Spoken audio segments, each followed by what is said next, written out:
Yes, sir. Okay, let's get into it. Who do we have in here tonight? I see Levi, Haiti in the building. Most high praise. Knock him. Give Haiti a hand. Who else do we have? Milwaukee, Wisconsin. Give Milwaukee a hand. I see you, Milwaukee. That's right. Trinidad, give Trinidad a hand. That's right. Dallas, Texas, give Dallas a hand. Knock him. Water, brothers, I see you out there. Hold up, that's Gator Bait. Give Gator Bait down here in Florida. Gator Bait a hand. Well done, brother. Who else do we have up there? Who's that? Where you from? Up top. Is that Pittsburgh? Give Pittsburgh a hand. I see you, brother. Good job. I see it's behind you. I missed it. UPK Pittsburgh. All right. And of course, we have Jerusalem, Harlem, New York, holding it down since 1959. Gracias por tu servicio. Ahora aquí mi nombre es General Mahayamin, Servicio a Taller de la General Yahana. Somos la Escuela Israelita de Conocimiento Práctico Universal. Comenzamos en 1 Oeste Calle 125, Nueva York. Desde 1969, debajo del mando General Yahana. Carnales, esta es la verdad.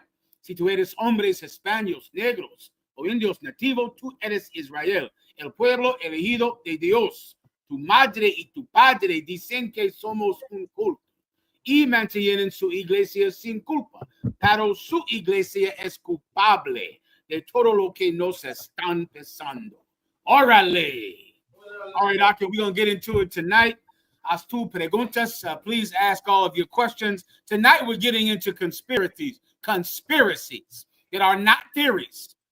The conspiracies we go into tonight have been researched by Congress. They've been researched by multiple legitimate news sources. They are true. They're not conspiracy theories. They're factual. And because they're factual, no one cares. These things that I'll bring out tonight are not unknown because they haven't been vetted and researched. They're unknown because no one gives a damn. Because the people you would have to hurt to reveal these things are more important than the people who are being hurt by not revealing them. We're going to go into that today, but first, of course, haz tu preguntas. Please ask your questions. Yes, sir. We have a couple of questions in the comments. Michael Wilson asked, Shalom, General, when Saul was talking to the women with familiar spirits, did he actually talk to Samuel from the dead? Absolutely not. What he was talking to was the Most High God. It could not have been Samuel from the dead because Samuel was in a coffin wrapped in a burial shroud when he talked to Samuel, which means it couldn't have been him because Samuel's body was turned to dust, because that's what happens with bodies when they go into the ground. From dust ye came and dust ye shall return. The decaying process would make Samuel's body gone. But he talked to Samuel. When he spoke to him, he was inside the shroud, inside the coffin, inside the, what's another word for coffin? The other one, not a coffin. What's that thing called? Sepulcher? No, the box that you put a dead man in. A casket. The casket, yeah. A coffin is shaped like a cross. A casket is not shaped like a cross. I believe that's correct, or vice versa. I believe I'm correct in what I just said. So the coffin, all right, the coffin. So it was not Samuel, it was the Most High God speaking to him. The vision he saw was a vision of Samson, but it was not actually Samson. Everyone understand? I mean, I'm sorry, Samuel, I meant to say. Samuel. It was a vision of Samuel, the words of the Most High God, but not actually Samuel, all right? Next. Any questions in the room? Yes, sir. We have another question in the comments. Officer Alazar says, Shalom, Adawan. If I could, can I get a general breakdown on Ecclesiastic Cuss 39 and 28 through 35? Absolutely, no problem. Whenever you're ready, sin problema. Let's do it, no problem.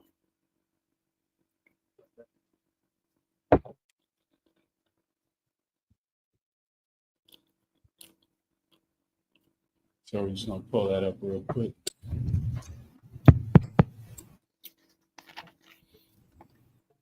Ecclesiasticus chapter 38, verse 29.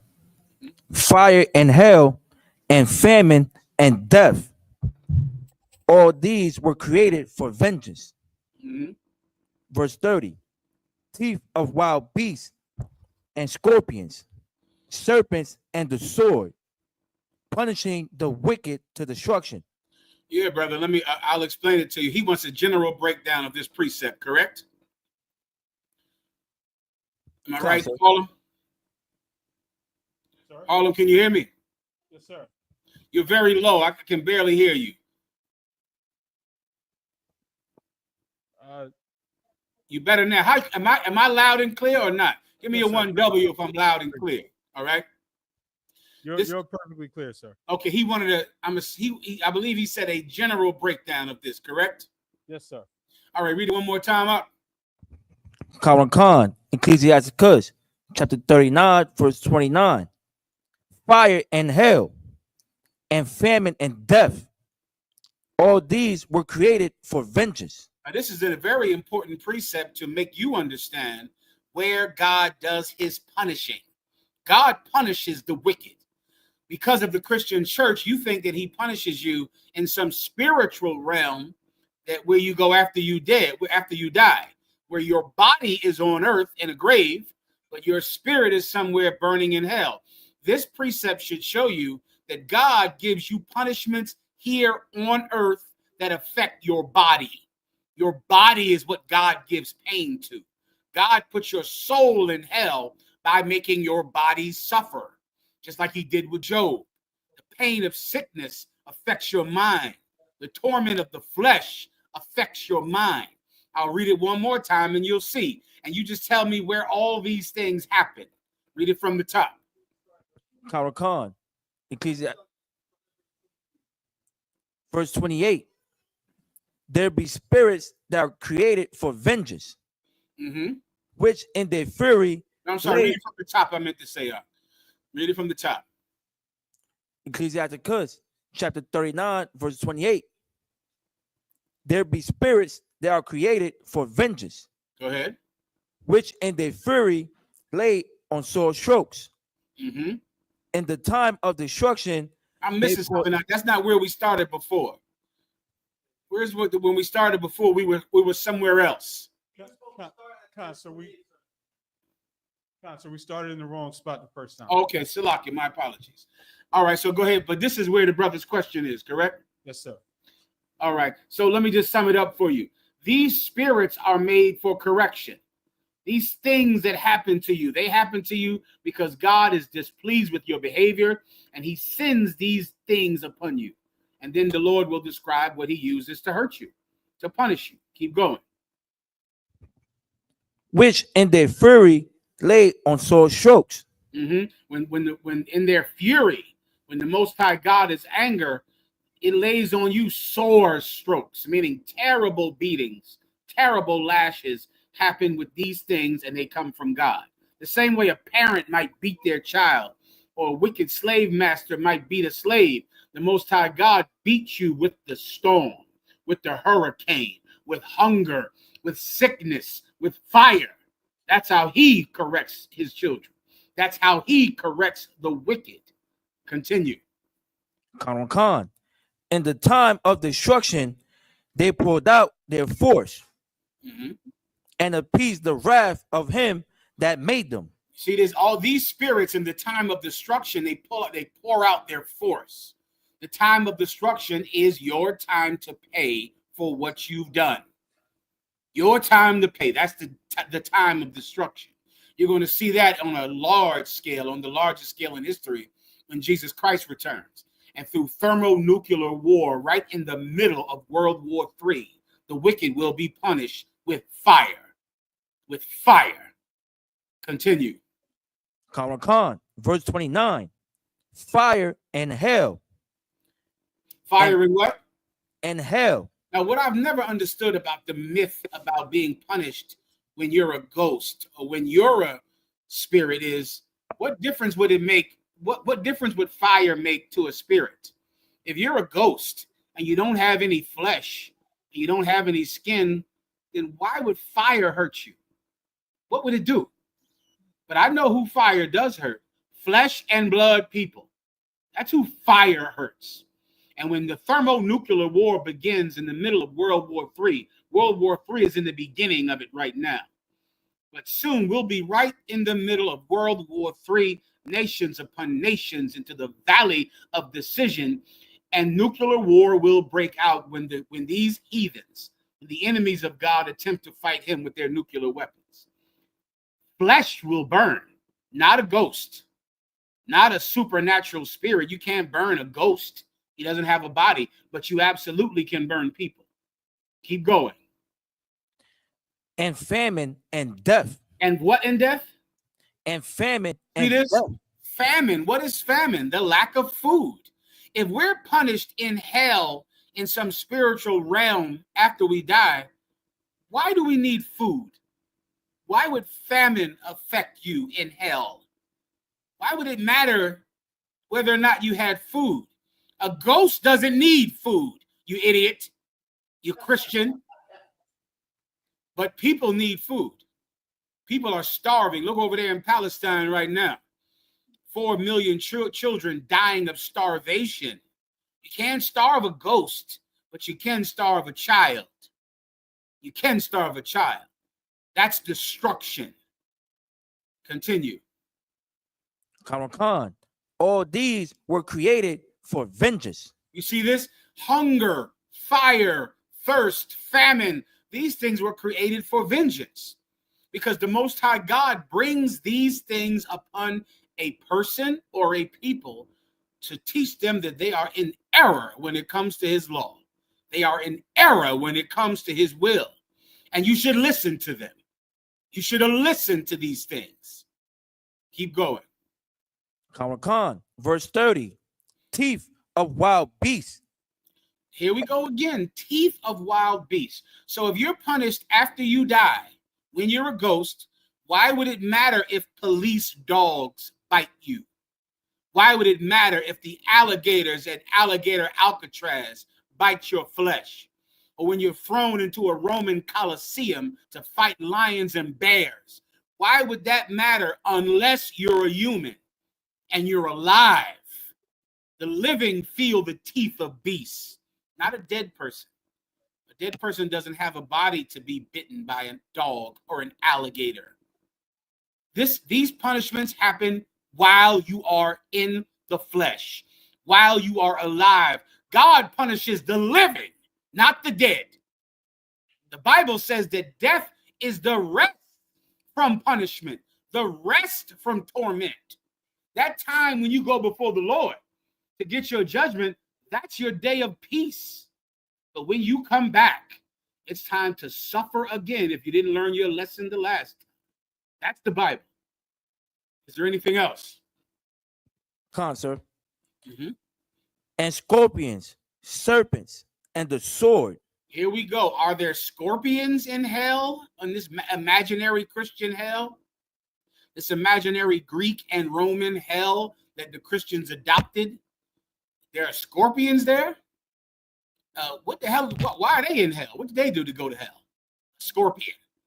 But I know there are plenty of scorpions here on earth, a whole ton of them, biting your flesh as you're in a desert, dying from lack of water, and scorpions come and bite you. Hell is on earth. Hell is here on earth. And blacks and Hispanics, we are in hell. Now, the job of Commanding General Yohana and the Israelite School of UPK is to create revolution. So we will cease to be in hell. We will be in a heavenly state. Where is heaven? On earth. But our oppressor will now go to hell. Now he will starve. Now he will be in thirst. Now he will be bitten by alligators. That's revolution. All these things happen on earth. That's what this precept is hopefully trying to educate you in. Is there anything else? Sir. Go ahead. Punishing the wicked to destruction. You hear that? It says punishment, right? Your whole life you thought that you died and went to hell to be punished. you're going to go to hell. You're in hell. You're in hell right now. That's why they're building a concentration camp designed for alligators to eat you in Florida. You're in hell. That's why whether you wear a suit and a tie or whether or not you are a radical with a hoodie on and your pants sagging, you both get killed by the cops. Let me show you. Give me the video I sent you. I show you all of the IUIC speaking to young black men, telling them how it's their fault that the police beat them up. I sent it to you today. Are you familiar with what I'm talking about? Unfortunately, yes, sir. Some people don't know that hell is on earth. When you see this video, you'll know that black people are in hell. Well, if we work hard enough, we'll put white people in hell, and we will be in heaven. See, right now, white people are in heaven. When you see this video, you're going to know who is in heaven and who is in hell, or else you'll find out when the alligators are eating you. And you'll realize that, and you haven't even been to court. Do you know that the Donald Trump administration says that they want to suspend habeas corpus, which means you don't have to go see a judge. You're not forced to be brought in front of a judge. You don't need any process to be put in this alligator Alcatraz. They'll suspend the court system because you're undocumented. And now you haven't even seen a judge. And you are being eaten by alligators. You're in hell. And the people that create a concentration camp in 2025, they are in heaven. Whenever you have it, please put it up on the screen. Now listen closely, Akim. I'm going to tell you to stop at certain places. I'll play it all the way through the first time. Please go.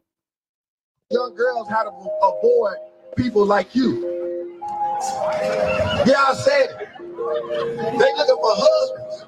Husbands don't walk around like that. Right. I can't tell if you got anything on you or not. And the police ain't either. That's why when they get you, they rough you up. Because they don't know if you're a good kid or a bad kid. Why? Because you're trying to dress like these damn rappers. Bring it out. You need to dress like you got some sense. It's hot outside. Why the hell you got on a hoodie and a toboggan with your face covered? You got to ask yourself this. When the police see you, they need to see your identity. They need to know who you are when they see you. If they don't know who you are when they see you, and you got your hands in your pocket looking like a YN, they treat you like a YN, and then get found out you 14, now you crying for your mama and juvenile. Because you resisted. See what I'm saying? We got to change how we want people to look at us. That's what I'm telling these sisters. We got to be. This is a coon from the 1920s, Yes, sir. This is a 1920s step and fetch it coon. Do you know what this coon just said? This coon just said that it's your fault if you're walking around with your hands in your pockets and a cop has to rough you up. A cop has to see your face. If he doesn't see your face, then he's going to beat you up. Man, it's your fault because you had your hands in your pockets. Is it illegal to put me full screen next to him? Next to half screen, next to this coon. Is it illegal to put your hands in your pockets? Is that a crime? Is it a crime to wear a toboggan, whatever the hell that is? Is it a crime to wear a face mask? I think they sell them in the store. Is it a crime to wear a hoodie? This coon is blaming you, saying that the police, they don't even know if you got anything. They don't even know if you have anything. So I have to walk around all day showing my midsection, making sure a cop can see that I have no weapon and I better not have my hands in my pockets ever. What in the fuck are pockets for? Why are they on clothing? So a pocket is going to get me shot by a cop? We are in hell. We're going to get killed because we had our hands in our pockets or because we have a hoodie, and we are to blame for it. We're to blame. In a country that has freedoms that are lauded all over the planet, the land of the free, we can't put our hands in our pockets. We have to make sure that every police officer sees our face. They have to see our face when we're walking down the block. A purple pig. You know they shot Martin Luther King, you purple faggot. You know they killed him. You know, he didn't wear a hoodie. Martin Luther King Jr. wore a suit and a tie and preached nonviolence. And he was shot. Do you know they shot Malcolm X?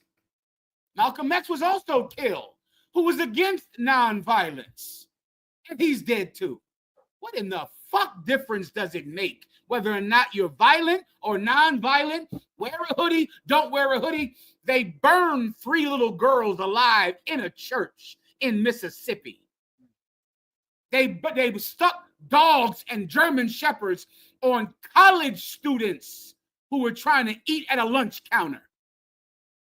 The cops, 5 members of Omega Psi Phi fraternity who wore badges, and I believe it was Memphis, murdered a young man driving with autism while he was screaming for the name of his mother. What difference does it make whether or not you put your hands in your pockets, whether you wear a suit and a tie? You could be Martin Luther King and they're still going to kill you. But where does this thinking come from? We're in hell. So we don't even have the right to blame our oppressor when he murders us. We have to think of a way not to get killed. Listen, send this to the IUIC. IUIC, please, if you have discovered the way that a cop will not kill you, please tell me. Send it to me directly on the video, because I've been looking for this for years. My father was looking for this. My grandfather was looking for this. My great-grandfather was trying to find out what is the pattern, what is the solution, what is the diagram on who I have to be so that a cop will not shoot me. Because when I wore a suit and a tie, they sucked dogs on me and fire hoses and killed me. When I go to church every Sunday, they burn down the church. So if you have the plan, IUIC, I'm listening, because I have sons and I don't want them to die. So tell me, is it that I wear a suit and a tie? Damn it, that don't work, because they killed the civil rights leaders and they killed the brothers doing civil rights and they killed Martin Luther King. Do I have to be peaceful and nonviolent? Shit, that ain't gonna work either, because they killed Martin Luther King that believed in complete nonviolence. They killed the Black Panthers. They killed Malcolm X. They killed children. They kill you when you're 6 years old. They kill you when you have your driver's license. They kill you whether you don't have a gun. They kill you if you are a licensed gun carrier. Fernando Castillo. So if the IUIC has the solution, that's if you have the way that something we can do as Black people that will make pigs like you not kill us, I am more than willing to listen. As far as I can tell, we are in hell. And there's nothing you can do. We need God's protection from this monster, from this villain. The only solution for villains are heroes, brother. And we're going to have to become heroes, because the white man is a villain. I want revolution. I'm going to put him in an Alcatraz. Right. I'm going to put him to the alligators. I'm going to feed him to the lions and bears in the Coliseum. I'm going to take away his right to put his hands in his pockets or to wear hoodies. And the only way I can do that is if I give up drug addiction, if I give up cigarettes, if I give up crime. That's the only way God will stand with me and take me out of hell and put me in heaven and put my enemy in hell. That's the only solution I can see. Maybe the purple pigs have a different one. I'm listening. I'm listening, you coon. You step and fetch it, coon. Also, idiot, if you are Black and if you are young, you are a young nigger. Every young brother is a YN. Every last one. If you go to college, the police still consider you a young nigger. If you're driving a car and you're screaming for your mother, the police consider you a young nigger. Are you young? Are you a nigger? Then you're a YN. You're a YN whether you have your hands in your pockets or not. You're a YN if you go to college. they're going to kill you. If you drop out of college, they're going to kill you. If you have your hands in or out your pockets, they're going to kill you, because every young black boy is a YN to a cop. If you can prove me wrong, I'd love to hear it, because I have sons that I would hope might be able to stay alive when they run into a corrupt purple pig like you. Is there anything else? Nah, so do you want me to finish the video? I think we're done. Come on. Go ahead. Pittsburgh has a question. Mm-hmm. Oh, if I could, sir, real quick. Brother with the question on Saul asked for a little clarification. He asked, when you say Saul was talking to the Most High, was it an angel or a demon talking to the woman and he heard her, or did he hear a voice? It's an angel. He saw a vision of an angel. But an angel was speaking to the Lord, but it looked like Samuel. It looked like him. But it cannot be Samuel in his grave, because Samuel is not in his grave. That's in the Bible. Okay, that's in the Bible. They're not in their graves anymore. That's in the New Testament. They're not there anymore. Everybody understands? Yes, sir. Right? God is, I'll give you the precept if you need it. God is not the God of the dead, but of the living. Our forefathers are alive. They're not dead. Samuel is alive. He's not in the coffin. He's not there anymore. That's in the New Testament. Jesus Christ said, our God is not the God of the dead, but of the living. Why do I tell you that you were baptized, that you say you were baptized unto the dead. But God is not the God of the dead, but of the living. Samuel's alive. He's not in a grave, sitting there waiting to talk to somebody for 1,000 years. He's not there anymore. His body is turned to dust, and the man is back again. So what he saw was a vision that looked like Samuel. A vision. Everybody understands. Yes, sir. Pittsburgh, man, let's hear from you, brother. Good to see you, Ak. Shalom, Yabashim Brakatah, General. Good to see you, warrior. What can I do for you? If I could, with your great wisdom, my Lord, can I get a breakdown on Deuteronomy 21, 16, and 17? Deuteronomy 21, 16, and 17. Anything in specific? Khan, I don't want Khan. The part where it's talking about double portion, and is a second part to that. If the son is a wicked or a sinner, is it still relevant? Okay. The part about double portion and if the son is wicked or a sinner, is it still relevant? Let's read it. Khan, I don't want Khan. This is the book of Deuteronomy, chapter 21 and verse 16. Then it shall be, when he maketh his sons to inherit that which he hath, that he may not make the son of the beloved firstborn before the son of the hated, which is indeed the firstborn. Can I break that one down for you? This is speaking about a brother who has two wives, right? And he loves one and hates the other, which is unfortunately common. Where a brother has three wives, one wife might just, know how to treat you. She might be more kind. She might have had less traumas. She might just have less demons or no demons. Right. So because of that, you treat the child you have with her better than you treat the child that you have with the one who you don't like. Even though the child of the one that you don't like is the firstborn son. But you don't want to treat him like the firstborn son because you can't stand his mother. You get the point. Can't do that. According to the Bible, the same way in America, who is the heir to everything you own when you die in America? Do you know? Is it the woman, sir? It's your wife. If you are married legally with a woman, she could be the evilest bitch that the Lord ever did let breathe. She is still going to get all your money and when you die, because you signed a piece of paper, in essence, making her your heir, which is really what a marriage certificate does. It doesn't mean you are joined to her according to God. Paper can't do that, but paper can set up a legal arrangement.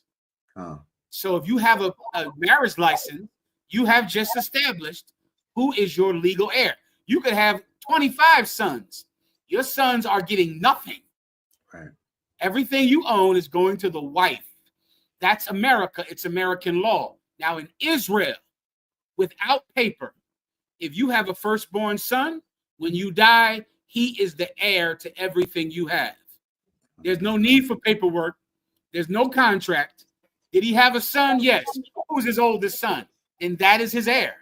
And so this law is making sure that the priests know, even if this man wanted his second-born son to be his heir because he preferred her mother, that is unlawful. It would not be legal in our land to make the son of the wife who you like more to be your heir above your actual firstborn son from the woman that you don't like. That's the point. Does it matter if the who's wicked? You said if the son is wicked, right? Salakia, sir, the double portion part, and if the son is wicked. Yeah, if the son is wicked, then you can switch who's the heir. Okay, based on what he did. How do you know that? Because Israel did that. Jacob did that. Jacob's firstborn son was Reuben. Reuben, the father of the chosen people of God, the Seminole Indians down there in Florida. That was the firstborn son of Jacob, of Israel. Their symbol or their sigil is the horse, the steed or the stallion. That's the firstborn son of Israel. They're the chosen people of God. But because they committed a transgression against their father, he switched it from Reuben to Judah. That's how Judah became the firstborn. Judah became the heir, which means he received the inheritance due to a firstborn, though he was not the firstborn. So the son can lose his inheritance, but a son can't lose it because you don't like my mother. Right. You can't lose it because of that. You understand? Like all your wives, love them all or don't get any. That's all. There's something good in all them broads that you done had sex with. There's a good thing. There's salvage it. Find a way. Find a silver lining in that tail. There's a silver lining in that tail. Find it and don't make the kids suffer because you don't like the mother. That's the point. Right? Is there anything else? On the board, sir. The water. You done? No problem, Pittsburgh. Good to see you. Anything else? Yes, sir. Brother asked for a breakdown. UPK Sacramento asked, Shalom, sir. Can I get a breakdown on Philippians 2:6, Baba Gashah? That's a verse that Christians use, saying that Jesus is God. All right, let's go ahead and read it. Philippians chapter 2, verse 6. Who, being in the form of God, thought it not robbery to be equal with God. Say it one more time, Warrior. Philippians chapter 2, verse 6. Who, being in the form of God, thought it not robbery to be equal with God. Okay, let's read 2 verses above it. Khan, verse 4. Look not every man on his own things, but every man also on the things of others. Look not every man on his own things, but look every man on the things of others. This is telling us how we have to behave. This is for us. We can't look at ourselves and what we need. We have to care about what other brothers need, right? That's the first thing you need to understand this precept. This is not about teaching you whether or not Jesus is God. This is about teaching you that you can represent God today. That's the point. Look not every man on your own self, but think about what other brothers need. Continue. Verse 5. Let this mind be in you. Read that again. Let this mind be in you. Let this mind be in Jesus. Let this mind be in you. This is how Jesus should think because Jesus is God. Let this mind be in you. You see, you Christians, you read the Bible trying to enforce your Roman Catholic doctrine, and you miss the point. You miss the whole purpose of the thing. This precept is not about whether or not Jesus is God. This precept is about you representing God. Let this mind be in you. So we're about to read something that I'm supposed to think like. I'm supposed to be like this. I'm supposed to think this way. Continue. Con, which was also in Christ Jesus. Whoa. God wants me to think the same way Jesus Christ thinks. So I have to think like this. This is exactly how Jesus Christ thought. So I can be like him. I can have the same mind that this man had. No problem. I'll do it. I'll do it. I get the point. Continue. Con, verse 6. Who, being in the form of God, Bobbity. Him being in the form of God. Remember, I have to do this. I have to think like this. Him being in the form of God. Go ahead. thought it not robbery to be equal with God. Am I God? Am I immaculately conceived? Because I have to think like this. This is what I have to do.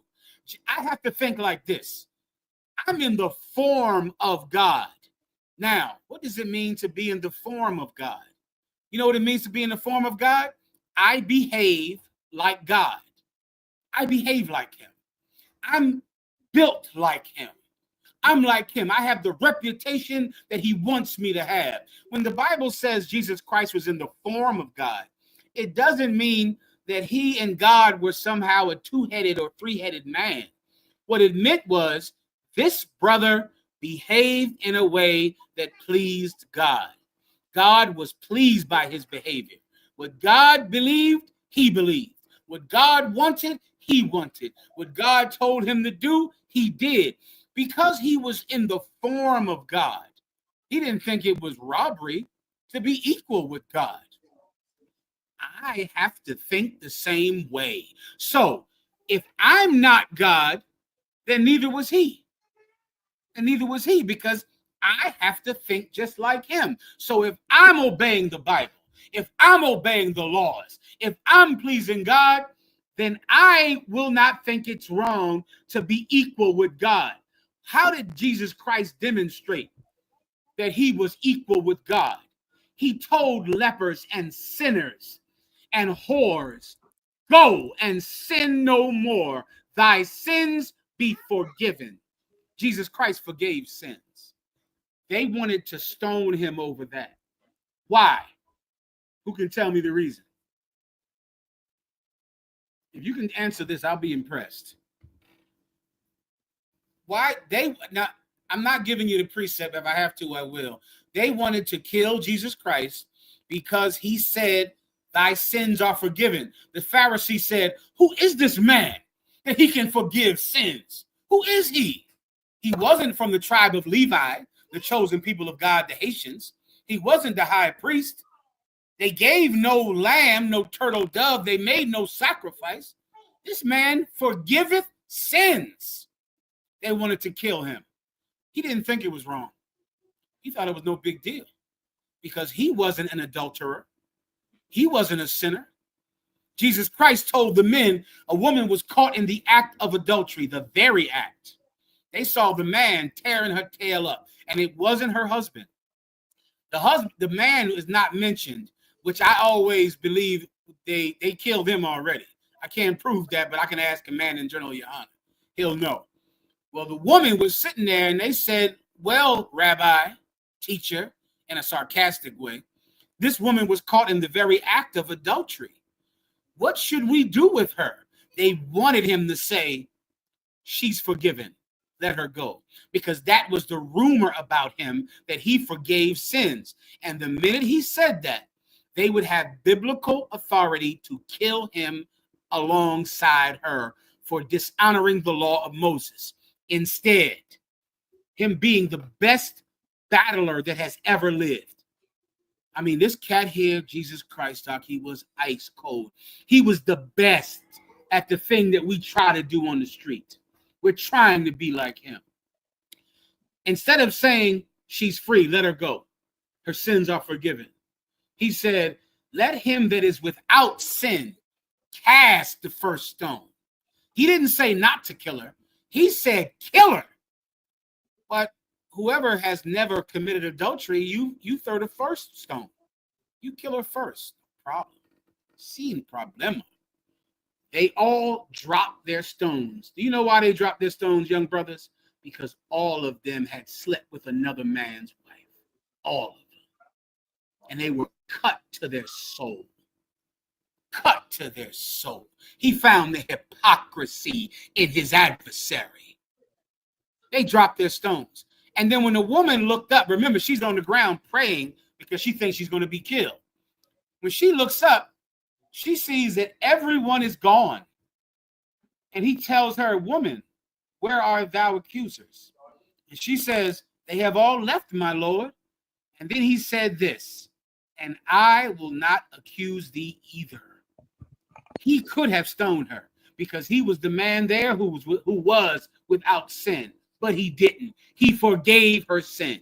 And he said, woman, go and sin no more. He didn't tell her, keep being a whore. Keep being an adulterer. I'm about to die so you can keep fucking. He didn't say that. He said, go and sin no more. He forgave her sins. He didn't think it was wrong. He didn't think it was robbery, and neither do we. So now we're going to go into the ghettos, the barrios, the reservations, and we're going to tell drug addicts, dope fiends, murderers, liars, killers. We're going to tell them, go and sin no more. And they're going to change.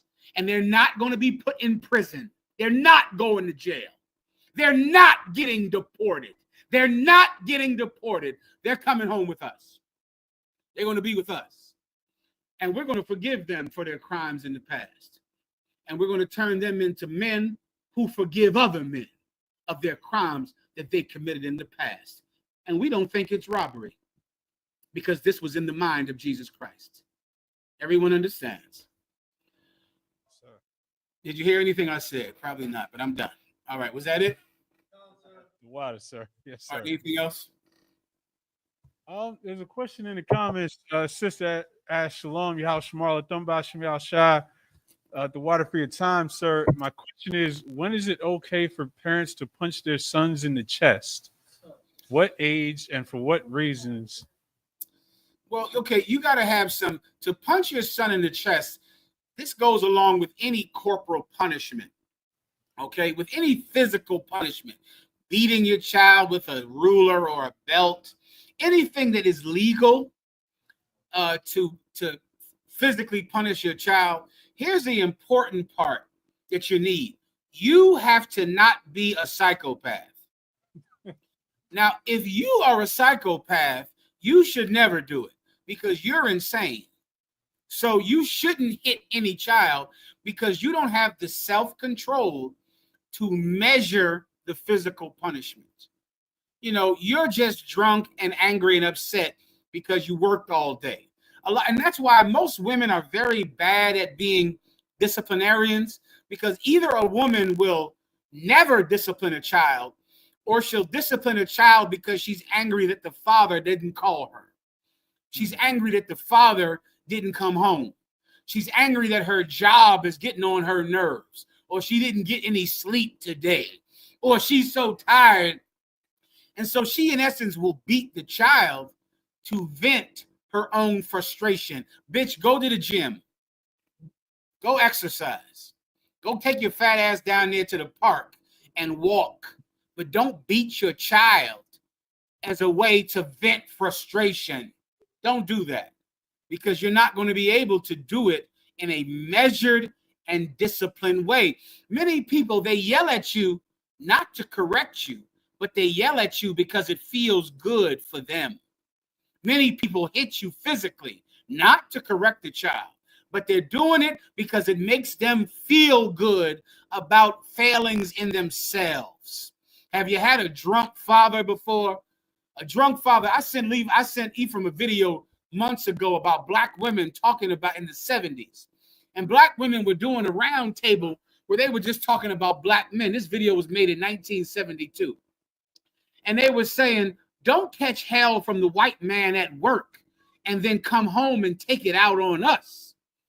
Because black women in the 70s were getting beat by black men who were catching hell working down there at Ford, working at Chrysler, working at the Pepsi plant or the Coca-Cola plant, working on the printing press, and the white man was treating them like animals every day, treating them like garbage. And they would go home to a black woman and beat her after a few brews, after getting drunk at the bar. Then they'd come home and then they would abuse their wife because they felt abused at their job.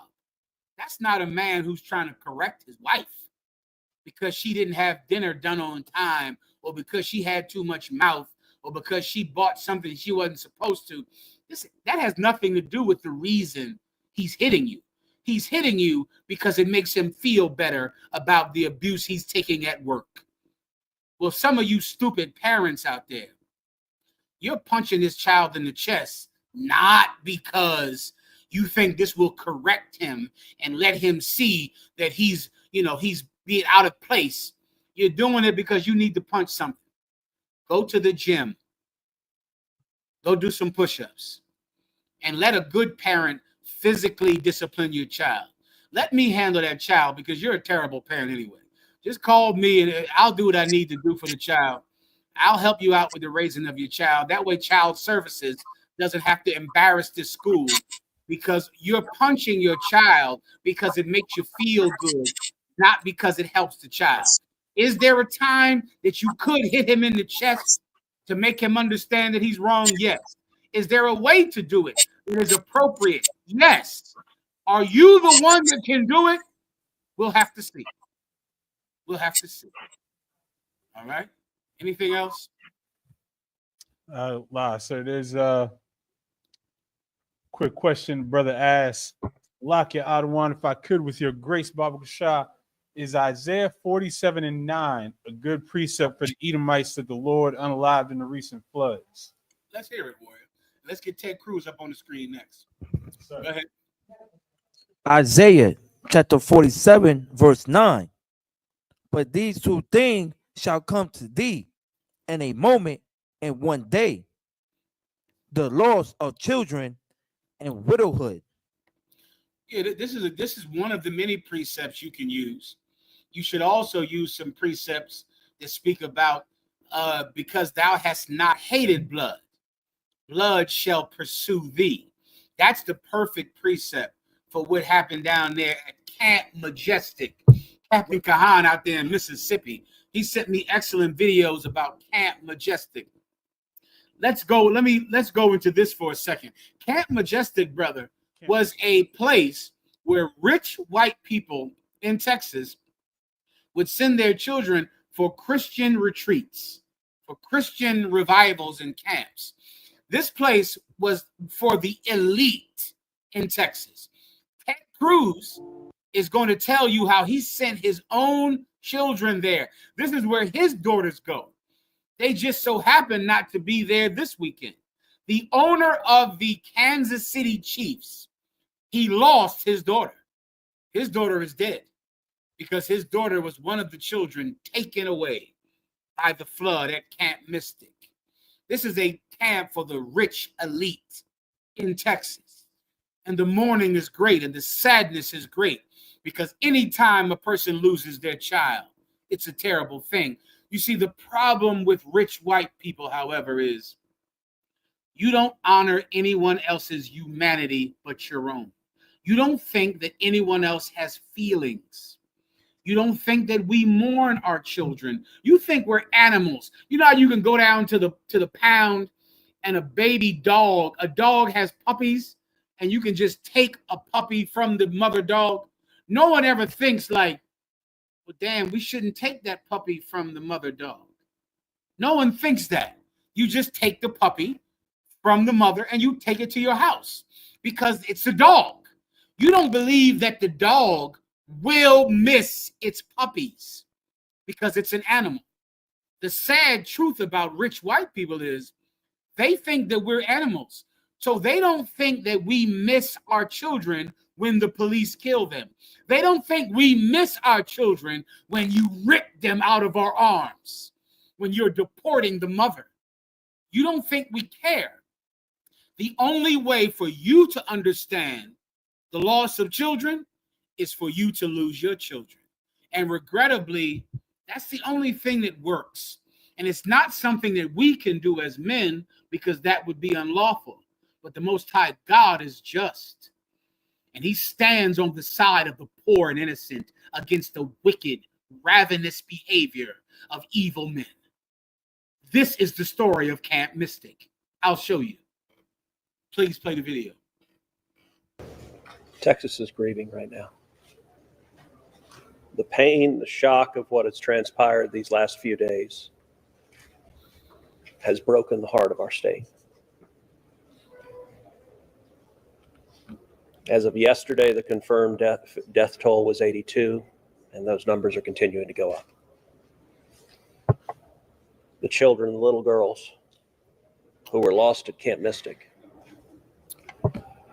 that's every parent's nightmare. Every mom and dad. Last week, we were picking up our daughter from camp here in Hunt. Our girls have gone to camp here for a decade. The Hill Country is an incredible part of Texas, part of the country. The natural beauty here is incredible. The camps that have raised generations of little girls and little boys and instilled character and love and faith are extraordinary institutions. And I'll tell you, the pain in our state, and it's every part of the state. You've got Texans from all over the state who were here celebrating the 4th of July. A week ago, this was a time of great celebration. You're dropping your little girl off at camp, your little boy off at camp. You're celebrating Independence Day. You know that your child is going to be swimming and canoes and horseback riding and doing archery and making lifetime friends. And then suddenly it turns to tragedy.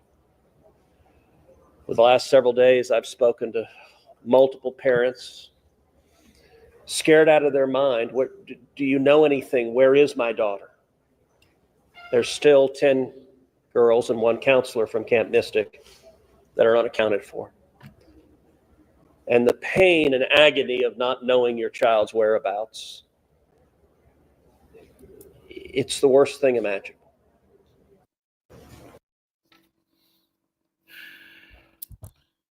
Ted Cruz, we're suffering in Los Angeles. We're suffering. We're in pain. We're in pain in Los Angeles. ¿Dónde está mi hija? Where is my daughter? Where is she? We're suffering in Los Angeles. We're in pain because every parent's worst nightmare is to lose their daughter. Every parent's worst nightmare. Where is she at? We don't know where she is. We're suffering. It is every parent's worst nightmare not to know where their daughter is. We're suffering in Los Angeles. We're suffering in California. We're suffering in Sacramento. We're suffering. We don't know where our daughters are. We don't know where they are. It's every parent's worst nightmare. Does Camp Mystic make you understand what you've done to our brothers and sisters? Where are our daughters? Where are they? Maybe this will help. Maybe this will in some way make you understand what parents feel like when you rip their children out of their arms. We were on a day celebrating the 5th grade graduation, the elementary school graduation. We were celebrating. It was a happy day, much like you were happy on the 4th of July. We were happy because it was our grade school graduation. And then a flood of ICE agents came and took away our child, ripped the child off our hands on such a happy occasion. Where is my daughter? Where is she? You're doing something to us that is the worst nightmare of any parent. Because you have not hated blood, blood shall pursue you. These are the people that voted Donald Trump in office, even though he was a 34-count felon. He was a sexual deviant, a friend of Jeffrey Epstein, dancing with him on a video. They still voted him into office. Even though he inspired people to break into the Capitol and defecate on the desk of Congress people, they still voted him into office for one reason and one reason only. He would fulfill their hatred of Mexicans, their hatred of Haitians, their hatred of Venezuelans. Well, he also is an incompetent manager of this government. And your children are dead because of the choices you made. I know what that's like. I'm Black and Hispanic. I know that children die in my community because we choose to be Christians, and we choose to be criminals, and we choose to do drugs. I know what it's like for your choices to have consequences. Well, Camp Mystic is a consequence of you letting your hatred for Hispanics supersede your love for America. I pray you understand. Brother, how do I say daughter in Hebrew? Haya. Aya. Say that word for me. The brother in the front from Zabalawan in headquarters. Brother's Simeonite. Simeon, sir. Simeon, I'm sorry, Simeon. What is daughter again? Hija. Hija. Donde está mi hija? Correct? Con, sir. Donde está mi hija? Donde está mi hija? Slacking, sir. Also, you could say Go ahead, brother. You could say nieta also. Nieta. Say the whole thing. Mi nieta. Donde está mi nieta? Mi nieta. Say that last nieta. Say that. Nieta. Nieta. With an N. Mi nieta. Con, sir. Okay. Donde está mi nieta? What was the other one? The other one was what? Hija. Yeah, I'm going to say that one if it's all right. Donde está mi hija? Donde está mi hija? All right. All right. Any other questions? I think it would be a good time to keep going into your topic, sir. Well, let's keep going into it, Ephraim. No problem. What do we have? Let's go into some conspiracies, if you don't mind. Let's go into the first conspiracy of the day. Ooh, this week I went and found out everything I could learn about the Jeffrey Epstein conspiracy. Let me try to explain. Give me that Ephraim. Give me that Edomite woman. Hey, give me some help in here with this camera. Give me the Edomite woman. No, I'm sorry. Let's go into the Jeffrey Epstein conspiracy. This week was an amazing thing. Jeffrey Epstein, for those of you that don't know, Ephraim, do you have a video that might explain it clearer? Yes, sir. This one right here. A former Israeli intelligence agent, Ari Ben Menashe, came forward years ago and said that Jeffrey Epstein was running a CIA Mossad honeypot with Ghislaine doing recruitment for that honeypot. Ghislaine Maxwell's father is Robert Maxwell, a well-known Mossad agent. Robert Maxwell actually purchased Macmillan textbooks back in like the 70s and 80s. He bought other textbook companies as well within America. Robert Maxwell had a business partner named. It's like, go ahead, Warrior. I was learning things through all these videos you were sending me. I didn't even know that he was actually the first investigation on him was like 20 years ago. Oh, listen, this cat out has been accused of this for 20 years. For 20 years, everyone has been accusing Jeffrey Epstein of sexually assaulting children. Try that light over there. It's some little thing on the screen. He's made it worse. Cut it back on. He's been accused of this for 20 years, brother. And he kept having parties. He kept doing it. And everyone knew because he had friends in high places. Ghislaine Maxwell was the woman. And these pedophiles, they always get a woman that can go in there and find the girls because the girls will trust the woman. And R. Kelly had someone like this. Michael Jackson had somebody in there also that could go find these kids out. Y'all know Michael Jackson was another pedophile, right? Am I blowing your mind with that? Let me see the room. Let me see the brothers in the room. Did you know that Michael Jackson was a pedophile? Did you know Mike Tyson was a rapist? Does everyone know about Mike Tyson being a rapist? You're aware of that, right? Yes, sir. Okay, Mike Tyson is a convicted rapist. Convicted. Michael Jackson has been sued countless times for sexually assaulting little boys. Do you know the little boy from Home Alone? Little boy, Michael Jackson had sex with that little boy from Home Alone. How do I know? Because the boy tried to sue him over it.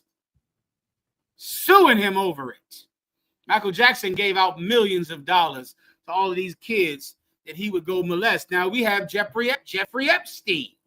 Jeffrey Epstein has an island somewhere, I think in Florida, or off the coast of the Bahamas in Florida.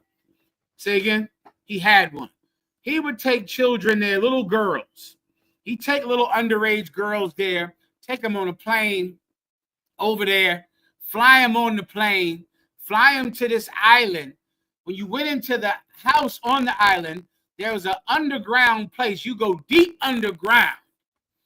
And there he would rape and molest people's children. And he would bring them there on a plane. The flight logs of the plane exist. The government says they will not release the videos of who actually was on the island or the videos. Why did I say video? Because this place was completely videotaped. He has videos of everyone that went there. Why? Because secretly the Israeli government was working with him to find evidence on people so that they could control celebrities and politicians to force them to always support the Israeli government. If you've ever wondered why, no matter what, American congressmen, senators, politicians, celebrities always support the Israeli government, no matter how much genocide they commit, it's because they have videos of them on Epstein Island. Give me the United States Congresswoman that said America is the greatest country except for Israel. I'll pull that up. This woman said America is the greatest country on earth except for Israel. Israel is greater than America. That's what an American congresswoman said. You wonder why they support Israel so much, because there are hours and hours of 20 years of videos of Bill Clinton, Donald Trump. Matter of fact, let's get the flight logs out, because I remember this is not about. Wait, show me the woman saying that first, and then show me the congresswoman first. Then give me the flight logs, because this is the plane. This is not a theory. This is who was on the plane that went to Epstein's Island. This is released already. How's the video look? It looks a little jammed up to me. Should I fix it, Ephraim? Everything looks too wild. All right, go ahead. Check this out. Hold up, House of Hob. Where are you at? Everything looks too wild. House of Hob, you want to say something? Hey, sure. Can you hear me, sir? I see you over there. Where you at? In the Brave? You down there in Atlanta? Yes, sir. Can you hear me, sir? I hear you perfect, Benjamin. What's going on? Oh, there's a delay. That's normal. Salaki, if I may. Go ahead, Warrior. I could ask a question, sir.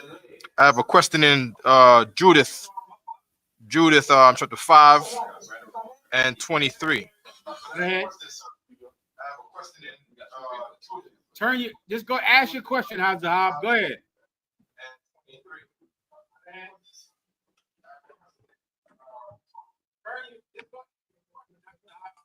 Sir, I'll ask my question right now, sir.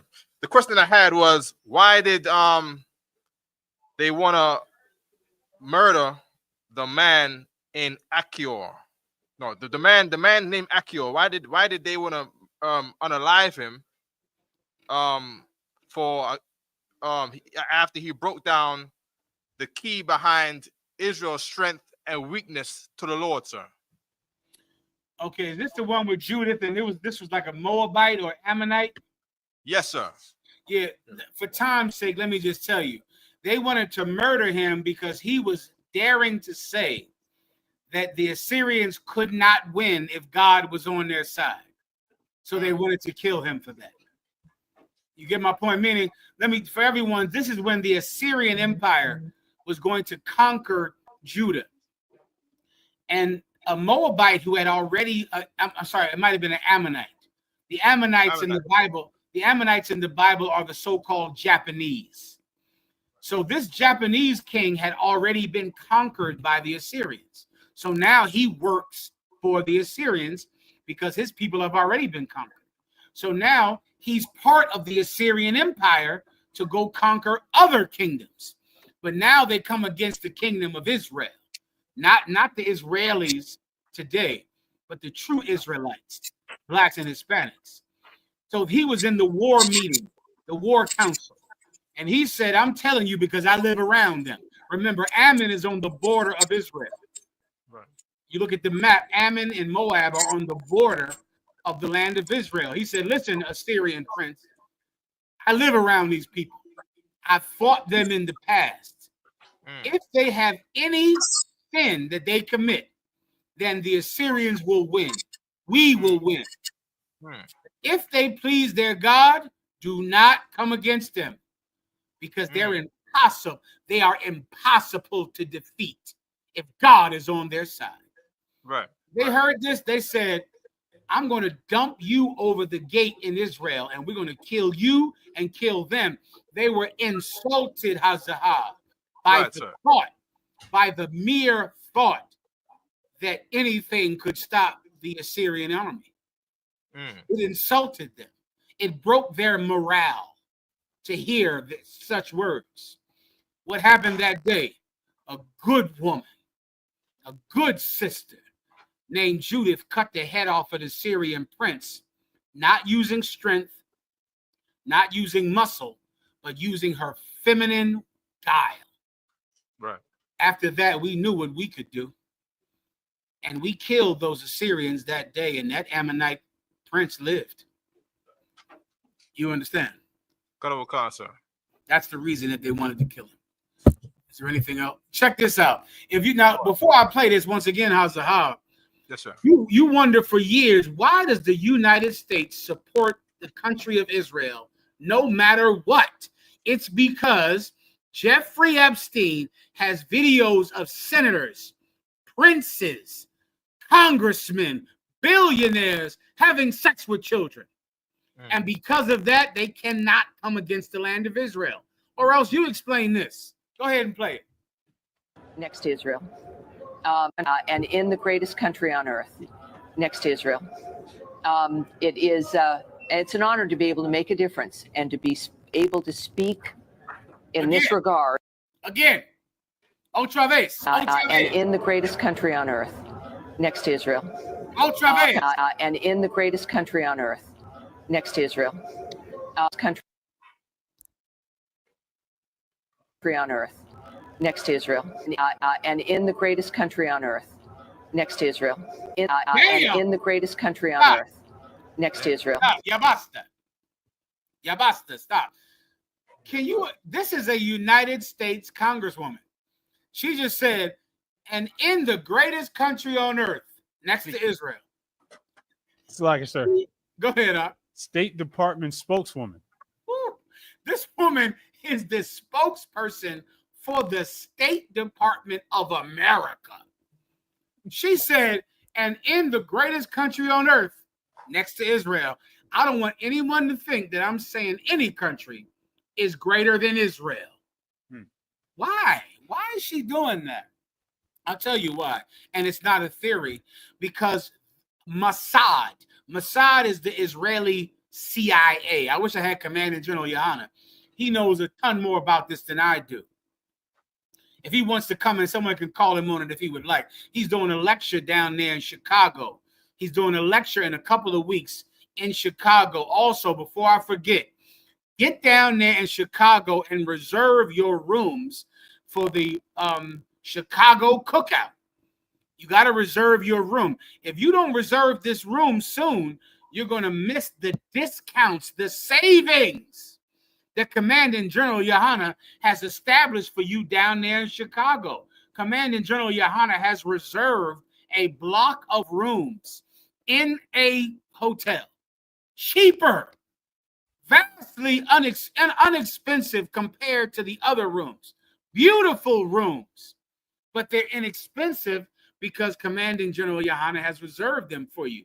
If you don't get down there and reserve these rooms before I think it's next Thursday. Am I right? Am I wrong? Someone find out. I think it might be tomorrow. Let's call it tomorrow. If you don't reserve these rooms tonight, you're going to miss all these savings. Commanding General Yohanna is going to speak about Mossad, the Israelis, the conspiracies between the Israelis and billionaires to rule the world. He's going to speak about this at the cookout and at his lecture in Chicago. You better reserve your room, or else you're going to pay top dollar at some Airbnb or some hotel because you were too slow. You better get your dumb ass down there and reserve that room, and you better do it now, today, ahora, este día, this day. You better do it now, este minuto. You better do it this minute. And if you don't, you're going to cost yourselves money. Everybody understands, all right? Salakia, sir, if I may. Please. Salakia, sir. I always be wondering, you know what I'm saying, when we're talking about Epstein and Donald Trump, everybody forget about that. Donald Trump was at Club 54 back in, you know what I'm saying, back in the 80s amongst the LGBTQ, Michael Jackson, all the coke, all the drugs, all the pervertedness, and it was prestige. Only prestige people could go there. You know what I'm saying, underage kids, but as long as they look good, you could come into the club. Everybody forgot about that type of documentary. You know what I'm saying? We're coming down. Donald Trump got the pictures. Salakia. Paratazar, you're a historian for those times. You're taking me back. You know, that's our time, Paratazar. That's our time. Club 54 in New York in Manhattan. Michael Jackson, Donald Trump, Grace Jones, all of the closeted LGBT community, he was there. They're taking pictures, making videos. Then they invented Epstein Island, where you go to this island and the whole damn island is on videotape. Everyone knows about this for 20 years. Let me just show you. Let me see the flight logs. Now remember, this is the story, Ephraim, I forgot to tell you. This week, Pam Bondi and the State Department, or whatever the hell Pam Bondi is over, she said, you know what? There are no Epstein videos. Ain't no such thing as Epstein. Who? Epstein who? Who are you talking about? There's no such person as Epstein. There's no Epstein Island. There's no videos. There's no client list. Nothing to see here. Forget about it all. And all of you stupid ass Donald Trump supporters who thought that Donald Trump was going to put himself in jail, you dumbass, you were heartbroken. Let's play the video. Play what you have here. Releasing the list of Jeffrey Epstein's clients? Will that really happen? It's sitting on my desk right now to review. That's been a directive by President Trump. I'm reviewing that. I'm reviewing JFK files, MLK files. That's all in the process of being reviewed because that was done at the directive of the president. So that was said when Donald Trump first got in the White House, when he was running. They said, we're going to release we have all the videos. They're on my desk. The Epstein files, the client list, I'm looking at them on my desk. That's what she said. And everyone who loved Donald Trump and hates Mexicans said, good. Now we're going to fight pedophiles. Dumbass, you saw the video of Donald Trump dancing with Epstein. What in the hell is wrong with you? You Donald Trump supporters are stupid. You need to let smart Hispanics run this planet because Hispanics are smarter than white people. They're smarter than you. You need to let them run the planet because you thought you saw the video of Donald Trump dancing with Epstein and you thought he was going to release videos when he is on the video. You better let Mexicans run this world. Go ahead and play it. And FBI have now concluded there was no Jeffrey Epstein client list. What do you tell MAGA supporters who say they want anyone involved in Jeffrey Epstein's alleged crimes to be held accountable? This administration wants anyone who has ever committed a crime to be held accountable. And I would argue this administration has done more to lock up bad guys than certainly the previous administration. And the Trump administration is committed to truth and to transparency. That's why the Attorney General and the FBI Director pledged at the president's direction to do an exhaustive review of all of the files related to Jeffrey Epstein's crimes and his death. And they put out a memo in conclusion of that review. There was material they did not release because, frankly, it was incredibly graphic and it contained child pornography, which is not something that's appropriate for public consumption. But they committed to an exhaustive investigation. That's what they did. That's enough. Donald Trump is committed to always arresting every criminal, except for the ones that broke into the Congress and beat cops with flagpoles and beat police officers with fire extinguishers. They all got pardoned, every last one of them. Donald Trump is on the Epstein files. He's on them. He's not going to release them. He was at the island. He was there. He is one of Epstein's clients. And he's not the only one. The most powerful men on the planet were there buying underage children. Play. Could I just interrupt for 1 second? Are you still talking about Jeffrey Epstein? This guy's been talked about for years. You're asking, we have Texas, we have this, we have all of the things. And are people still talking about this guy, this creep? That is unbelievable. But I just said, Donald Trump don't know. He doesn't know why you keep asking about this. Why are you asking about this? We got Camp Mystic in Texas. We got so much going on. Why are you asking about Epstein? Why are you obsessed with this? Get this off your mind. Stop thinking about this. Why do you care about children for 20 years being molested? Why do you care about this? What's wrong with you? Why are you obsessed with children being molested for 20 years? Damn, don't you have anything else to do? That's Donald Trump. He's on the list. He's on it. Play. Why is the FBI protecting the greatest pederast, the largest scale pederast in human history? Simple, because of who's on that list. You don't think that Bill Gates is lobbying Congress night and day to prevent the disclosure of that list? And why is it that the Senate, and good for Senator Blackburn to try to get it out, but then Dick Durbin comes over the top and says, no, we're not going to release the names. I don't care about the list itself, but if release the names, right? And I've said it, Dan Bongino said it, we've reviewed all the information and the American public is going to get as much as we can release. He killed himself. Do you think, let's play out the logical conclusion of this.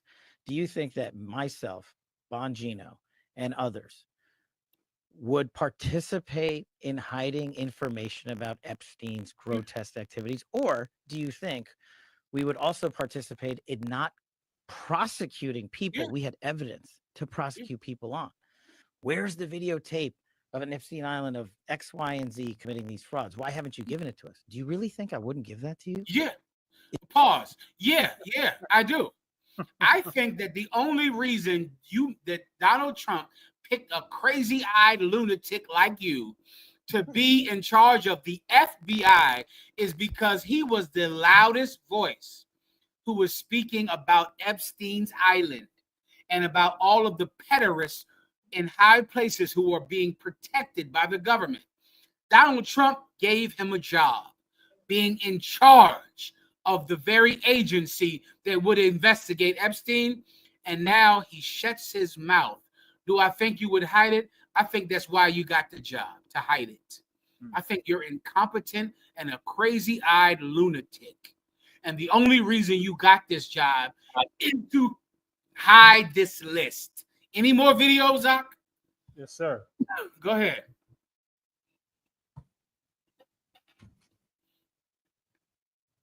Salsnick, he's a pedo defender.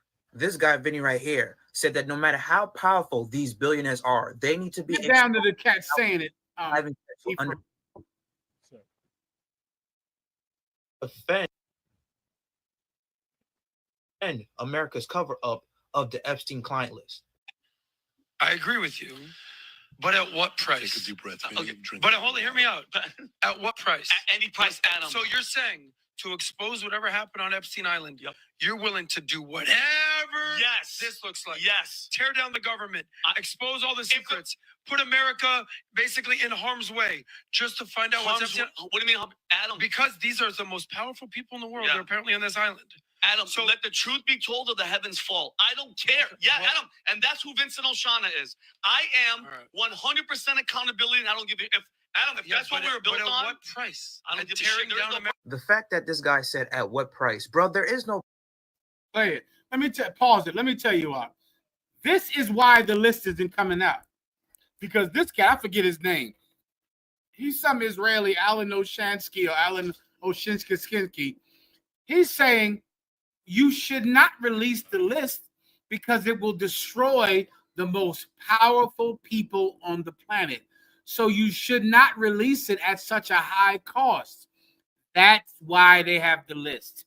This is why the Israelis can commit genocide and no one can speak against them. This is why the Israelis get billions of dollars of money from America every year, because they know about every pederast and pedophile in America, and they're all billionaires, congressmen, senators, and presidents. And because of that, they have the loyalty of the nation of Israel, of the country of Israel.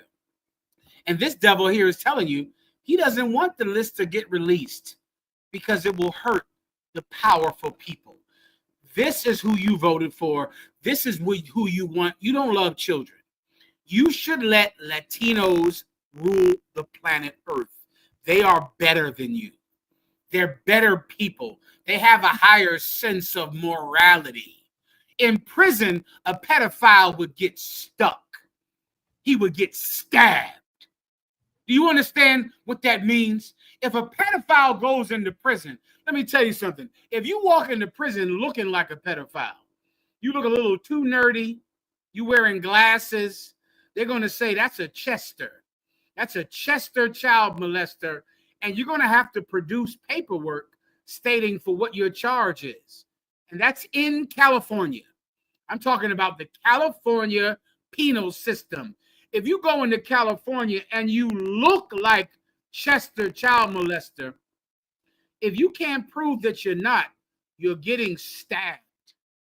That's a higher sense of morality than Congress, than the senators, than the royal family of England.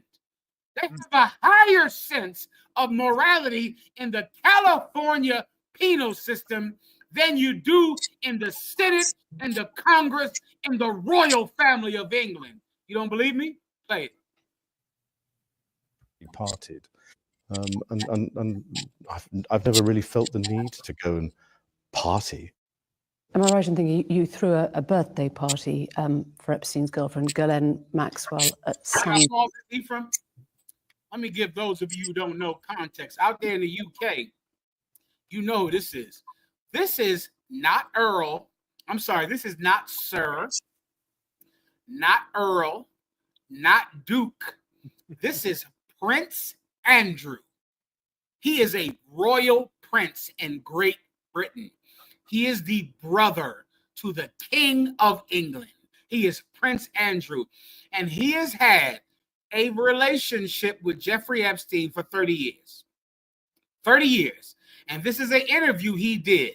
Since this interview, he has paid millions of dollars to the families of underage girls for having sex with these girls on Epstein Island. Now, you watch this video, started from the top. And sir, if I could, please. When you sent me all these videos, you said you went down a rabbit hole. It kind of sent me down one. I didn't know until this interview that Jeffrey Epstein was a convicted sex offender going back 20 years. Yeah, 20 years. 20 years he kept bringing people to the island. He kept doing it because he was without reproach. No one could harm him because of his friends. Because of his friends. Continue. No, it was a shooting weekend. A shooting weekend. Just a straightforward shooting weekend. Why? Why were you staying with a convicted sex offender? Right, because this was serious, and I felt that doing it over the telephone was the chicken's way of doing it. I had to go and see him and talk to him. Oh, in 2010, that certainly wasn't a party to celebrate his release in December, because it was a small dinner party. There were only 8 or 10 of us, I think, at the dinner. You were staying at the house of Yes. a convicted sex offender. It was a convenient place to stay, and I admit fully that my judgment was probably coloured by my tendency to be too honourable. Okay. And your strengths? But that definitely wasn't you getting a foot massage from a Russian girl in Jeffrey Epstein's house. No. No thanks. I don't want to be part of your sex festival. It might seem a funny way to break off a friendship, a 4-day house party of sorts with a dinner. It's an odd way to break It's a up a difficult friendship. way of putting it. That's a very stark way of putting it. Yes, you're absolutely right. This is the Prince of England. This is who was there. This is why the Israelis have such power over the American budget. This is it. Because they have these videos. No one can speak against them. No one can talk against them because of their sin. Do you see? This is something that the Americans, the British, the Germans won't ever understand. To rule the world truly, you have to pick moral men, men of morality. I'm telling you this today. There is more morality in the California State Prison than there is in Washington, D.C., than there is in Buckingham Palace. There's more morality. In the California State Prison, they would never let a pedophile go unpunished, ever. They're better people. They're not perfect. They're not One West. They're not Commanding General Yohanna's men, but they're better than you. Give me Jeffrey Epstein's flight list. So now here, once again, we're going into proven conspiracies. Proven. This is the now, of course, the United States government under Donald Trump says there's no client list. Nothing bad happened. And he absolutely committed suicide. Oh, yeah, by the way, on the night that Jeffrey Epstein committed suicide, there is 1 minute missing from the video outside his room. 1 minute missing. It's been deleted. It's been deleted from the video. 1 minute has been deleted. There's nothing to see here. It's normal. No big deal at all. He just committed suicide. Jeffrey Epstein committed suicide. And here's the problem. Why would he commit suicide if there's no evidence that could have convicted him? There's no client list. There's no videotape. So then why would he commit suicide? So you telling me right before he was about to be released because of a lack of evidence, he committed suicide? There's no evidence against the man. Nothing. Why would he commit suicide? Wouldn't he just wait in jail? And then later on, they would say, we have no videos. We have no client list. Release him because of a lack of evidence. He killed himself first before he could be released because of a lack of evidence. This conspiracy is true. This is true. Jeffrey Epstein did not commit suicide. He did not. Let's read the flight list. Now, you know, Jeffrey Epstein had a plane that would leave from Florida to bring all of his friends and buddies over there to Epstein's Island. We don't have the videos because, according to Donald Trump, they don't exist. But we do have the flight logs of who was on the plane that would go from Florida to Epstein's Island. Do you have that, Ephraim? So, like I said, I just need a quick second to Yeah, they were screenshots I sent you. Screenshots. I got him. No problem. We're going to just read the names on this list and see. We don't know who went to Epstein's Island, but we do know who rode a plane to somewhere from Florida to somewhere around Epstein's Island. All right. So we're going to read the names on that plane whenever Ephraim has it. Am I missing any questions at all? While I pull those up, did you want to see Alex Jones? Of course. Okay. Claro que sí.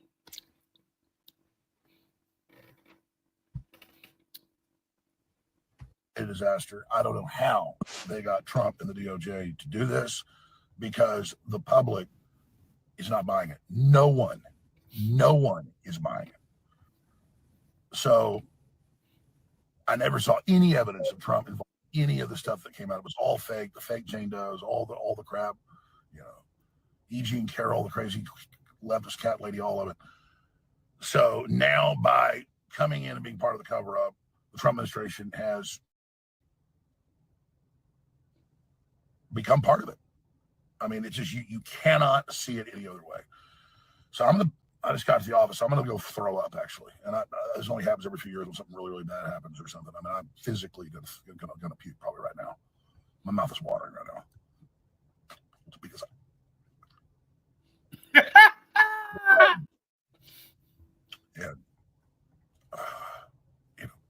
I just really need the Trump administration to succeed and to save this country, and they're doing so much good. That's enough.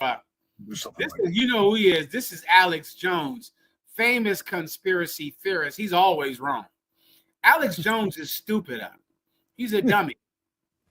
He said he didn't see any evidence that Donald Trump was part of the conspiracy.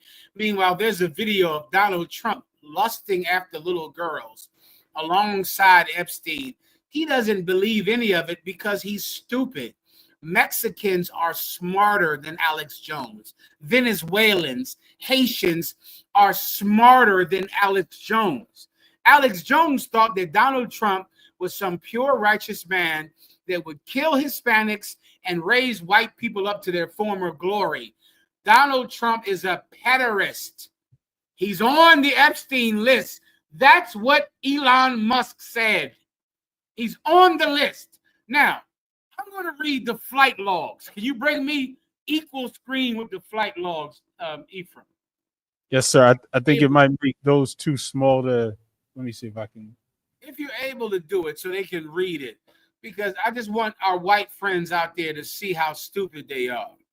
This is the actual flight logs of that the plane that left from Florida to go to Epstein Island. It's not a theory. It's the names on the flight logs. Read the top, and then if you can make it bigger, do it.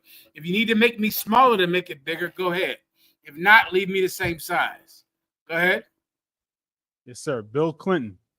Okay, read the top. What's the heading? Read the heading. So it's locked. It's covered up. Apology. Take your time. No problem. Notable individuals mentioned.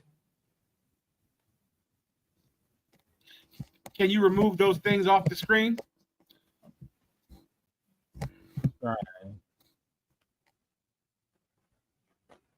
There we go. Notable individuals mentioned in the flight logs as per latest information. Go ahead. Bill Clinton. Stop. Bill Clinton is on the flight logs, leaving from Florida to Epstein's Island. This is why Biden did not release the flight logs. I'm sorry. This is why Biden did not release the footage from Epstein's Island. This is why Joe Biden did not release the client list, because Bill Clinton and his nasty ass is on the flight log. He's already on it. This is it. He's on the flight log. So if you're ever wondering why President Biden didn't release it when he was president, it's because it would destroy his friends. Bill Clinton. Keep going. Donald Trump. Read that again. Donald Trump. Now, dumbass Alex Jones has seen this. Donald Trump is on the flight log, leaving from Florida on Epstein's plane, going to Epstein's Island. Now, once he got there, who knows what happened? No one knows. I'm sure he went to Epstein's Island to read the Bible. I'm sure that's why Donald Trump went to Epstein's Island to read the Bible from Genesis to Revelations. I'm sure that's why he was there. I don't know why he was there, but I know he went on the plane. Donald Trump, keep going. Prince Andrew. Bubbity. That's for you brothers out there in the UK. Take that to camp with you. Prince Andrew, the brother of King, what's his name? I forget his name. Charles. King Charles. He was on the flight logs. Him. Keep going. Ghislaine Maxwell. Jasleen Maxwell. She's in federal prison right now, Warrior. Jasleen Maxwell's in federal prison right now. You better keep a suicide watch on her. Keep going. Michael Jackson. Say that again. Michael Jackson. One more time. Michael Jackson. I'm sure Michael Jackson, the king of pop, was simply going to that island to practice his moonwalk. I'm sure that's why he was going there. He went to Epstein's Island. Michael Jackson, a famous pederast. Keep going. Kevin Spacey. Who? Kevin Spacey. Now, what is Kevin Spacey famous for besides acting? Let me try. Having sex with boys. That's what Kevin Spacey was sued for, having sex with young teenage boys. Kevin Spacey was on the plane going to Epstein Island. This is not a theory. This is on the flight logs. Keep going. Naomi Campbell. Naomi Campbell. Who is that? She's a sister or something, right? Yes, sir. God knows what they were going to do to Naomi Campbell there. Keep going. David Copperfield.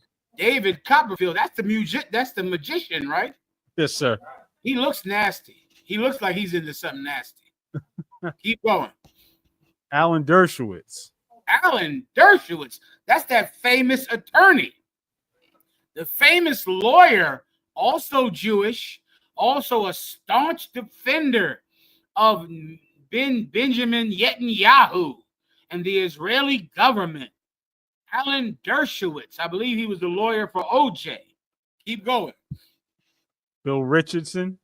Bill Richardson, he was a disgraced Democratic senator who was disgraced and had to leave office. I think he went to jail. Keep going.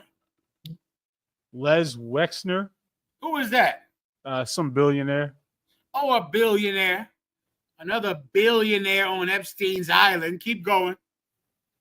Jean-Luc Brunel. Who the hell is that? It says he was a model scout. A what? A model scout. I don't even know what the hell that means, but it doesn't sound good. A model scout. Keep going. And that's it. That's it on here. Oh my! You missing another one? I sent you two of these. There's part 2 of the list. Do you have that? Concert. That was both pages. Okay, because Chris Tucker was on one of those. I don't remember hearing his name. Chris Tucker. He's on one of these lists. I read it. Do you see his name? Not on these screenshots. Chris Tucker from Rush Hour 3. Somebody in the comments did say ISUPK Columbus said Chris Tucker was on those. Chris Tucker is on this list. I thought I sent it to you. If not, it's my error. But Chris Tucker was also on this list. Chris Tucker was a big friend of Michael Jackson. He would love to party with Michael Jackson, that Chris Tucker. I don't know what he was doing, but I know he was on the plane. I know he was on the plane. Now, this is the Epstein conspiracy. So now it's not a theory. These are the people on the plane. He was arrested for child pornography and child molestation. Ghislaine Maxwell is in jail right now for soliciting child pornography and child molestation. She's in jail. And of course, Epstein committed suicide. Who was president when Epstein committed suicide? Look that up, please. Right now, the Donald Trump administration is saying that, you know, there's nothing to see. There's no Epstein file. There's no Epstein client list. There's no Epstein video. That's what the Donald Trump administration is saying. Now, all I want to know is who was president when Epstein committed suicide? Can you Google that for me, please, Ock? Yes, sir. Donald Trump was. Say that one more time. Donald Trump. One more time, if you don't mind.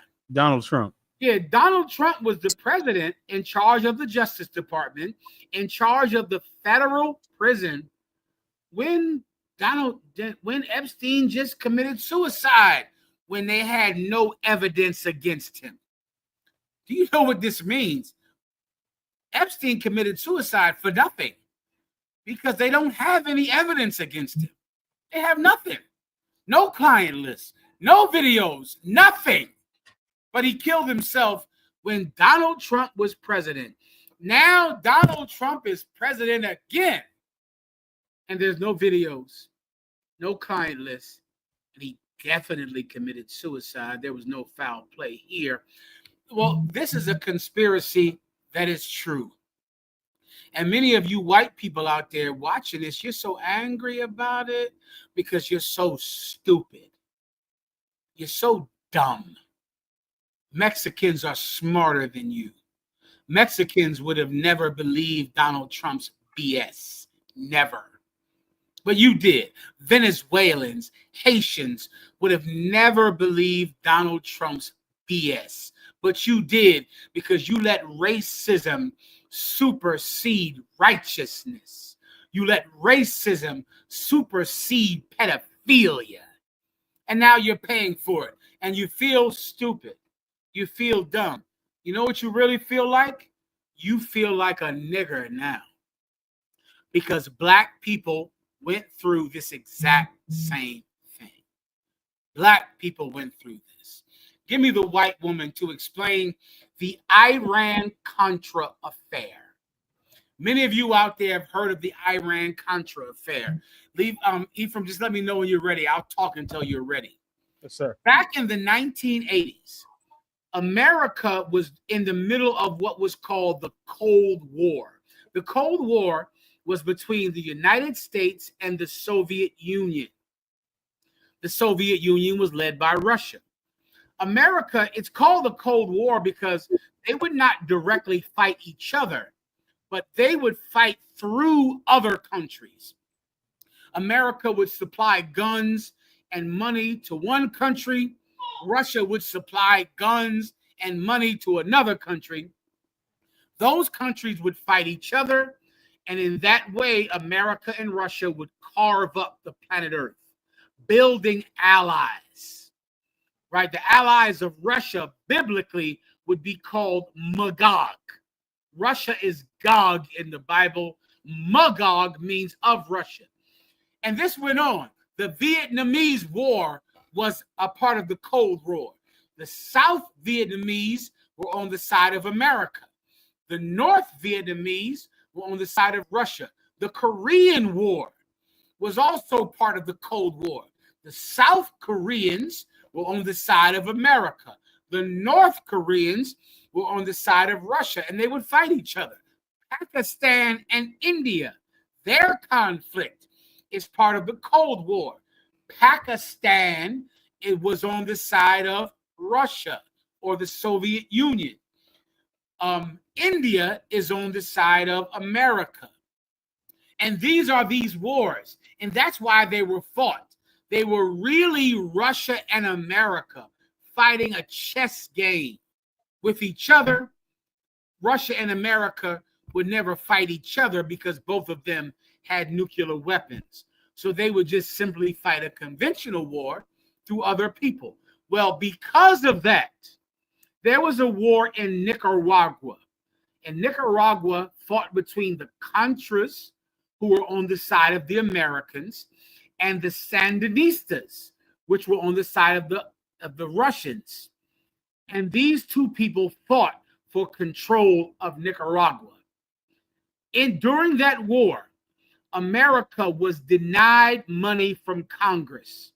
The United States Congress refused to give the United States or the president money to fight the Sandinistas. Ronald Reagan said, okay, if the Congress will not give me money to fight the Russians through the Sandinistas, then I'll find another way to feed my army. I'll find another way to fund the Contras.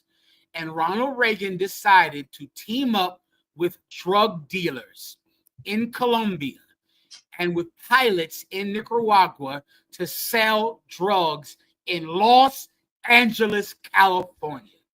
The same city that ICE agents are stripping the children out of the arms of mothers today.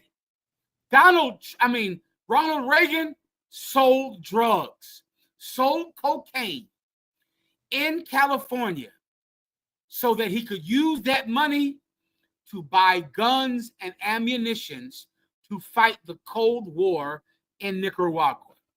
And during that time, Los Angeles was flooded with cocaine. This is where the crack epidemic came from. This is not theory. This is congressional, senatorial fact. Please play the video. In the 1980s, while Reagan was on TV talking about being tough on crime, and Nancy was all up in her red suit saying, just say no, the Reagan administration was secretly selling weapons to Iran and funneling the profits to a rebel group in Nicaragua. They were called the Contras. Congress had made it illegal for the government to sell them any arms, but they did it anyway off the books. Meanwhile, some of the people working with the Contras were smuggling cocaine into the U.S., and a lot of that coke ended up in black neighborhoods in the form of crack. The CIA knew, and they didn't stop it. Once the crack hit the streets, they didn't take any action to stop the Contras. They didn't send help for the communities being targeted. They didn't invest in any treatment for victims. They declared war on the people most affected, the war on drugs.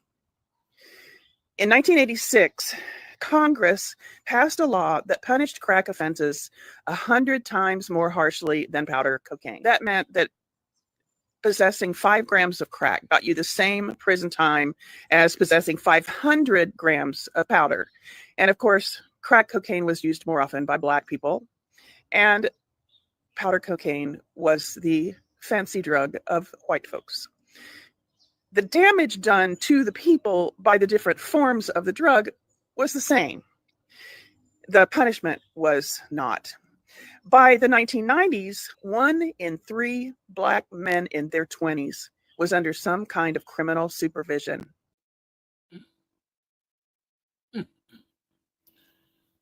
Boy, oh boy, this is a true conspiracy.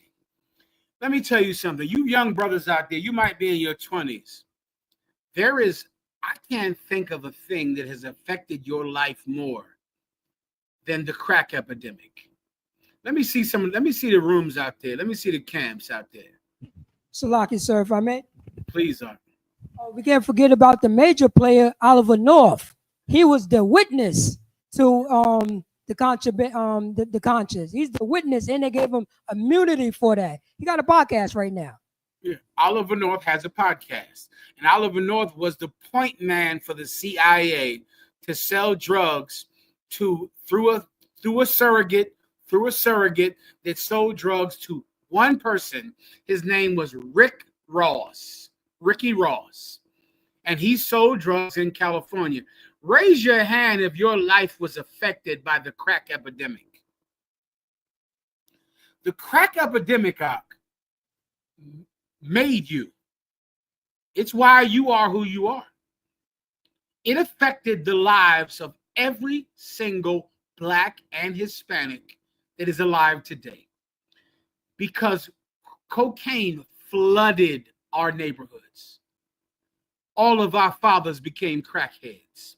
Our uncles, our neighborhoods were wrecked with violence. because of crack cocaine. That cocaine came from the United States government. That's where it came from. They were selling the cocaine to your uncles, to your fathers, and they were arresting them in the war on drugs, putting them in jail at the same time. They were the ones allowing the crack to come in, allowing the cocaine to come in, and then arresting your uncles and your fathers for being addicted to the drugs that they were winning a war with. At the end of the 80s, you know what happened? The Soviet Union fell. America won. America won the Cold War because they sold crack in Los Angeles, in Chicago, in Pittsburgh, in Texas, in Philadelphia, and in New York through the Cali cartel, through the Medellin cartel. They won. They defeated the Soviet Union because your father had to be killed and your uncle had to be imprisoned. That's a true conspiracy. It's real. It actually happened. You don't believe me? I'm going to the senatorial, to the Senate, to the, the congressional hearing. Now, I remember this, like I was in the truth at this time. It was like 1996. And by 1996, crack was in charge of my entire teenage years. All of my teenage years revolved around crack. And it's hard. I don't know why I even have to explain this, because I know I don't have to explain this. I know that every brother listening, every Black, every Hispanic man who was alive during the 80s, if you were 13 years old in the 1980s, then you lived this. Crack. It's hard for me. I remember in the past, I tried to explain the crack epidemic to Captain Tawar or to Captain Ariah. And as I'm talking to them, I know that they don't understand. Let me see Chicago for a second. Chicago, are you there, Chi-Town? Wakan, sir. I try to explain crack to Captain Tawar, Captain Ariah, and I know they don't. I know I'm not good enough linguistically to explain it. Okay, I would say it was like a zombie apocalypse. Like, imagine The Walking Dead where it's zombies, not drug addicts like in your mind, people trying to get high, but zombies. And they are everywhere. If you don't, in Philadelphia, I grew up in Philly, we had front porches. All of us had bars on our front porches, bars, right? And if you didn't have bars, I grew up behind those bars. If you were on the porch, it was like you were in jail. Can you show me a street in Philadelphia with bars on the front porches? This is how we grew up. We grew up like this. I got a good story. If you can find it, I'll give you a good story about Captain Tawar that he will not like. but I'll tell you what. Crack was everything. Our lives revolved around it.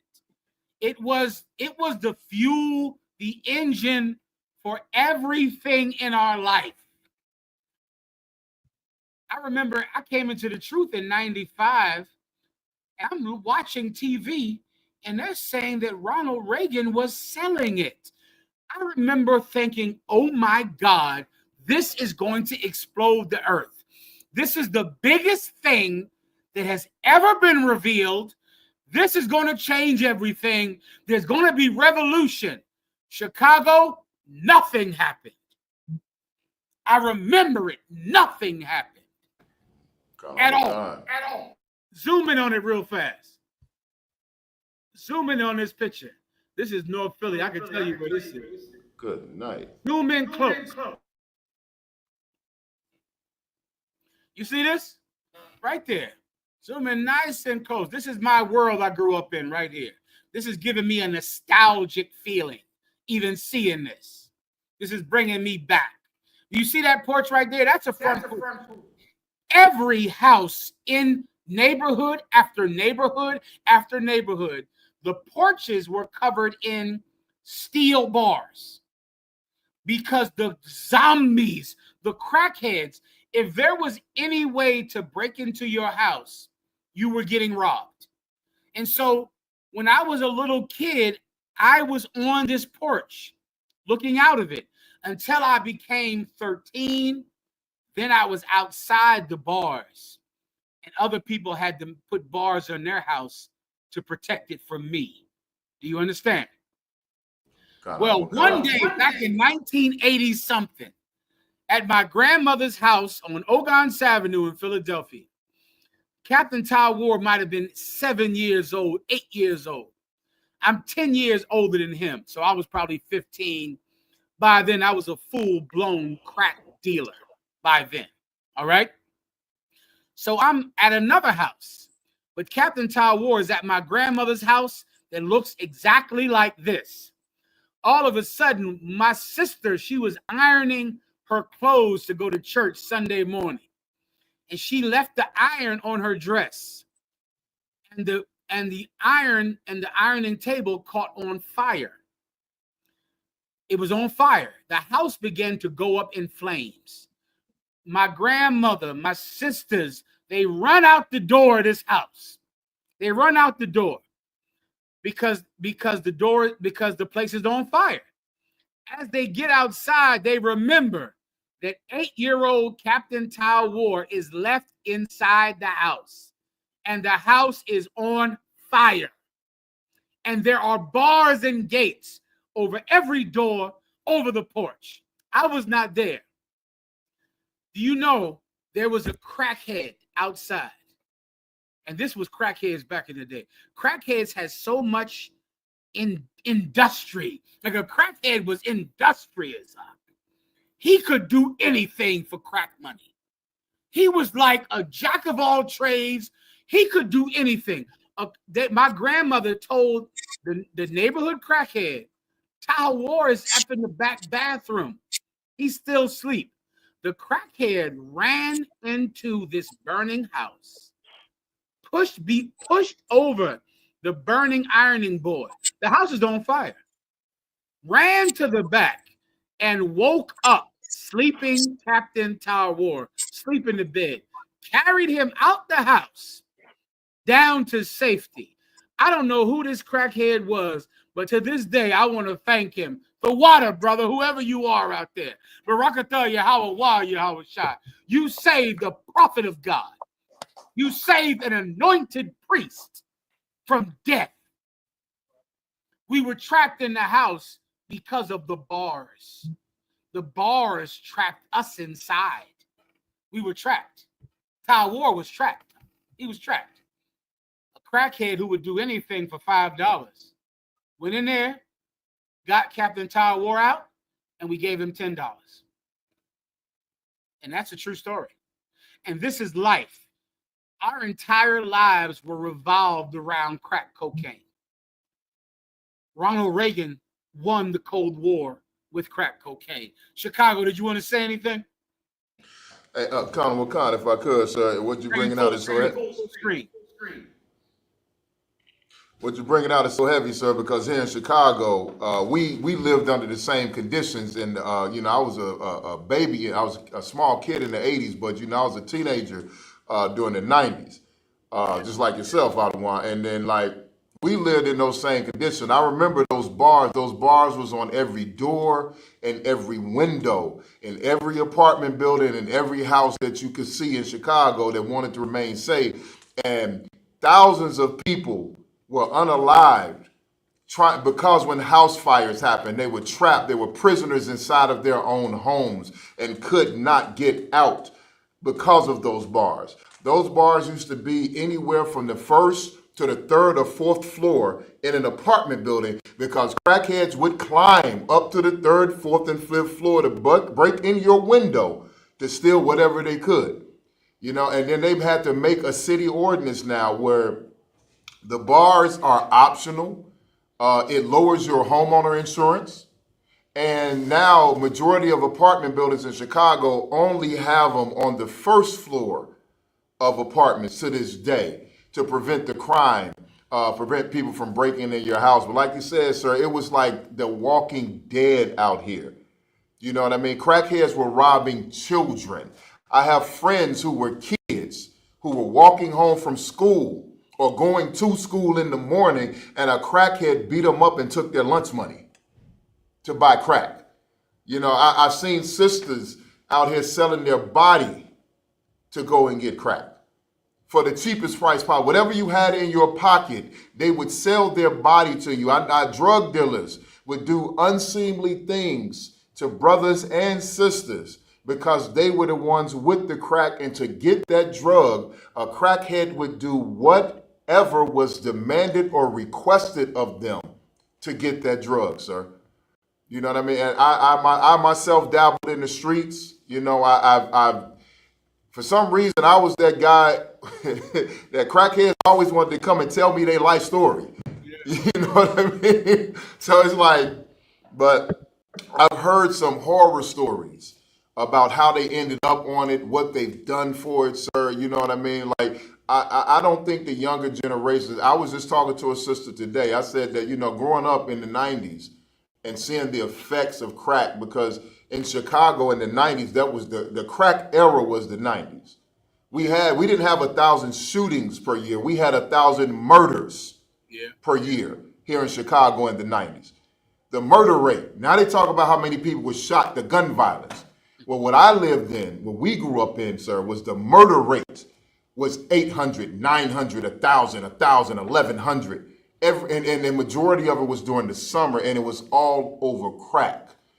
And I thought that when I was younger, to show you how horrible of a drug this is and how horrible of an addiction that these devils put into our communities to destroy the black family, which was our biggest power base, that I thought that eventually there would be no more crackheads in the earth. I grew up, I see crackheads. I never wanted to be one. I've had people offer it to me. I've had people try to lace a marijuana blunt with it. You know, and all types of things to try to get you hooked on it. And I thought eventually that by now in 2025, that crack would be like a legendary drug that faded away. But there are I just found out that one of my managers, sir, this man makes about $80-something thousand a year. And just about 4 or 5 months ago, he started smoking crack. Now he's on the verge of getting fired. There are new crackheads born every day out of one, and I really thought that it would be over by now. And being in the truth, I realize that this is one of the plagues that is put upon our people because we are under this oppression and we refuse to come back to who we are. Salakia, sir. Well said. Give Chicago a hand, bro. Well said. Sadly, everything you're saying is true. Sadly. Is there anyone else that would like to speak about their experiences with the crack epidemic? I mean, so many fathers out. That's why you didn't see your father. So many of you had sex for the first time because you paid a crackhead to have sex with you. So many of you, your child's mother wasn't around because she got a crack. Pittsburgh, is it something you wanted to say? Colonel, sir. I lost my mother and my father both to crack. I'm so sorry, brother. I'm so sorry. Tell me how it happened. They just abused drugs from the time they were young all the way up into their 50s. They died in their early 50s. And so tell me about the effect that had on you as a child when they were going through their addiction. It was terrible. My mother was pretty much raised us alone. My grandmother pretty much raised us. We were poor. My father was in the service and he was away. When he came back, he was real bad on drugs. My uncles, everybody pretty much on my mother's side was on crack. Everyone, all of them, all their friends, everyone was. I remember the smell. And I knew when I was very young that I would never do it though. I knew I would never do it. The smell. You brought me back, warrior. The smell, right? It's like a different smell, but you just took me there just now. The smell. And it was just on everything and everybody. And it began to be on people who you respected. That's really when it changed your life, when you smelled it on your mother and on your father and your aunts and uncles. People before that, you were like authority figures, but then they became crackheads. They just became crackheads. I'm so sorry you had to go through that, brother. But just know you're not alone. And you're not alone in your redemption either. You're not alone in your resurrection either. You understand? Right, brother. Is there anyone else that would like to speak? Salakia, so if I may. I'm listening, please, Protestant. What you're dropping is so a hard body on One West. Also, when I was young, at first we can't see you, Paratazar, just so you know, we can't see you. Salakia, I'm doing some more. Salakia, so when back up, right here, all right. Mm-hmm. Yeah, I remember when it first when it started coming to Yonkers. Yonkers is small. You know what I'm saying? During the time, and it came by like the new weed.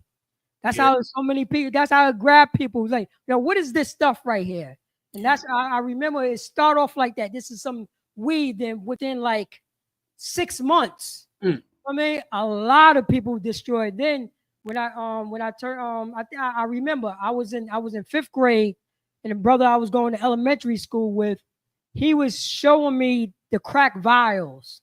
Yeah. He was telling me, this is $100 and $30 right now. What I have. He's a 6th grader, and I'm a 5th grader. I'm like, how would this little thing is?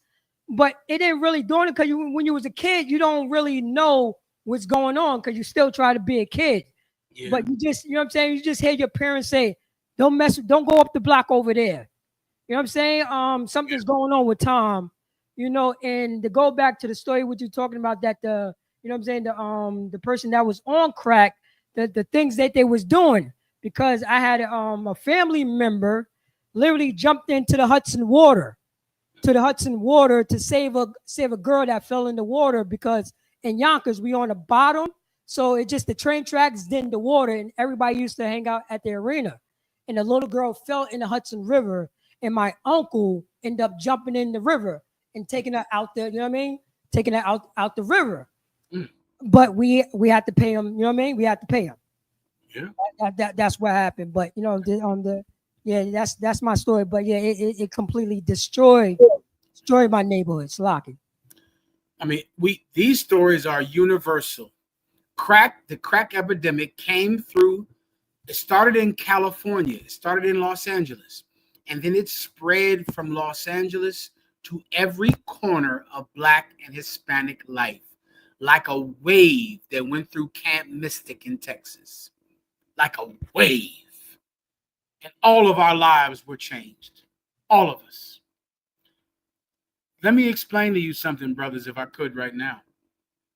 Later on, there was a news article from a reporter. What was the reporter's name, Ephraim, if you can find out? He did a news article, and the name of the article was Evil Connections. Dark Connections. What city was it in, Ephraim? Do you know? In San Jose. It's Gary Webb. Say it one more time. Gary Webb. Gary Webb in the San Jose Examiner, I believe. And the name of the series was Dark Connections? Dark Alliance. Dark Alliance. Gary Webb uncovered this. He uncovered this because he spoke to a woman who was the mother of Ricky Ross in Los Angeles, California. Then he spoke to Rick Ross. Many of you have heard of that name. That's a name that rappers use today, Rick Ross. Well, the rapper Rick Ross is named after the actual man who was the contact between the CIA and Nicaragua, and he would bring drugs to Rick Ross, and Rick Ross was the point man that spread drugs all over Black and Hispanic communities. It started with one person and his mother, Rick Ross. And this man, what's his name again? Gary Webb. This man, Gary Webb, broke the story. He interviewed Rick Ross. He interviewed Gary Webb from his story called Dark Alliances. The reason he called it Dark Alliance is because there was an alliance between the crack dealers in Los Angeles and the CIA. And he uncovered it. From there, Congress was furious. Women, the congresswoman over South Central Los Angeles at their time, her name was Maxine Waters. Give Maxine Waters a hand, brother. Maxine Waters is not in the truth. She's not one West, but she was so sincere at trying to uncover this dark alliance between the CIA and drug traffickers in Los Angeles, because her community was devastated by the crack epidemic. And she brought all of her evidence in front of Congress. There was a hearing. There was a congressional hearing. I remember seeing this hearing as I was young in the truth, going, this is going to change everything. This is the biggest news story in history. Chicago, I thought when I was 20 when I came into the truth, something like that. I thought this was the biggest news story in history. I remember thinking to myself, oh my God, this is bigger than the Kennedy assassination. This is the biggest thing in history. I just knew this was going to blow the roof off of crime and injustice. I was young and naive, Chicago. Young and naive. Maxine Waters was also naive. She was naive. I'm going to give you some clips from her congressional hearing. Let's end it with her final thoughts. Ephraim, do you have what I need? Yes, sir. Go ahead and play it. You just skip around and end it with her closing arguments. Go ahead. Then CIA Director John Deutsch laid out the framework for this investigation. In his instructions to CIA Inspector General Frederick P. Hetz, Director Deutsch stated, I have no reason to believe that there's any substance to the allegations published in the Mercury News. Despite his premature conclusion, a serious, substantial, and credible investigation and interview process would have proven him wrong. If the CIA director's premature conclusion was meant to direct the final outcome, he has succeeded. This report's sweeping denial of the CIA's knowledge of drug trafficking related to the Contras defies the evidence and the logic that the CIA should have known.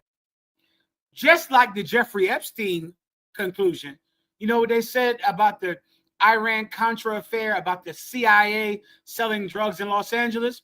The government said there was nothing to see here. The CIA didn't do it. There's nothing. Nothing happened. That's what they said about the Iran-Contra affair. They said the same thing about the Jeffrey Epstein scandal, except back in the 80s, it wasn't children being molested on Epstein Island. It was the wave of crack and cocaine that came through Los Angeles and destroyed all of our fathers, all of our mothers. But the government said there's nothing to see. There's no list. There's no conspiracy. Maxine Waters was not satisfied. She kept pushing. Keep going. In fact, Bay of Ray and his squadron even existed, much as the CIA bombing mission in the Bay of Pigs debacle. For 37 years, the CIA denied that Mr. Ray and his squadron even existed, much less were shot down by Cuban troops in 1961. Only this month, faced with a document obtained by Freedom of Information Act request by the National Security Archives, did the CIA finally admit the truth 37 years later. My deep concern about the allegation. If I could, sir, some context on that. She brought up a story that had just come out to say, we already know the CIA is lying to us. Yeah, she brought up the Bay of Pigs incident when the USA tried to invade Cuba in 1964. They said they didn't try to invade Cuba. They didn't do it. It wasn't until 30 years later that they said, yes, we did try to invade Cuba. These are true conspiracies, not theories. She's saying that the CIA is doing the same thing with selling drugs in South Central Los Angeles. They're lying. They've done this before. Now here we are in 2025. They're doing it again with the Jeffrey Epstein story. Continue. As CIA agent who accepted drug money from Mr. Meneses, Mr. Dagoberto Nunes, who ran a shrimp company for the Oliver North in Costa Rica, Rene Corvo, a Cuban-American who worked with the Contras in Costa Rica, Mr. Francisco Shanz, owner of the shrimp company for Oliver North in Costa Rica, Mr. Edmundo Meneses, American-trained Nicaraguan general and Norwin Meneses' brother, Mr. Sebastian Gonzalez, Contra leader in Costa Rica and drug partner of Meneses. And sir, these are all the people they neglected to interview in their report. Con, absolutely. I assert here today that these are all CIA assets, and I would challenge this committee to ask the Inspector General and others, perhaps in the CIA, to document for you whether or not my allegations are true. They should give you sworn testimony as to whether or not they have knowledge about the people that I'm submitting to you being assets of the CIA. Today, allegation summarizes some of the other investigations that found Contra involvement in drug trafficking. For example, the Senate Subcommittee on Terrorism, Narcotics, and International Operations, chaired by Senator John Kerry, conducted a 2-year investigation into allegations of Contra involvement in drugs and arms trafficking. The CIA Inspector General report summarizes some of the Kerry Commission's 1,166-page reports, devastating findings on page 35 through 38. These are some of the admissions. Drug traffickers use the Contra war and their ties to the Contra as cover for their criminal enterprises in Honduras and Costa Rica.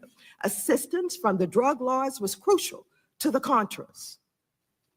And the traffickers, in turn, promoted and protected their operations by associating with the Contra movement. Drug traffickers provided support to the Contras and used the supply network of the Contras. Contras knowingly received both financial and material assistance from the drug traffickers. In each case, one or another U.S. government agency had information regarding these matters, either while they were occurring or immediately thereafter. Members of the Contra movement were involved in drug trafficking of the Contra operation. Pages 20 through 24 of this report confirms that the CIA essentially created, funded, supplied, and trained the Contras, and that the CIA was intimately involved in determining their strategy and running their operations. Meneses was never arrested by U.S. law enforcement. He was permitted free entrance to the United States and even issued a visa. How was this allowed, and why was it allowed to continue? Let me just say that Meneses dealt drugs in the United States for over 10 years or more. Starting back in 1974, he was a drug dealer before he came to the United States. He was even involved in a murder in Nicaragua. He dealt drugs without any interference, without any intervention. He had assets and businesses in San Francisco. As a matter of fact, Congresswoman Pelosi referred to the Frogman case. When they tracked down some of Meneses' people, they tracked them to the very house that was connected with the Frogman case where many of those people were involved. Trafficking by 1984, and the DEA had known of his trafficking activities as early as 1974. Incredibly, the report fails to mention anything about the activities of Adolfo Calero, only mentioning that he was interviewed. He was the key Contra leader and CIA agent on the Southern Front. Damning public information ties Calero to drug trafficking. In a December 1986 interview, Calero told the Costa Rican newspaper La Nación that he met with drug kingpin Norman Meneses at least 6 times, and that he knew Meneses was involved in drug trafficking.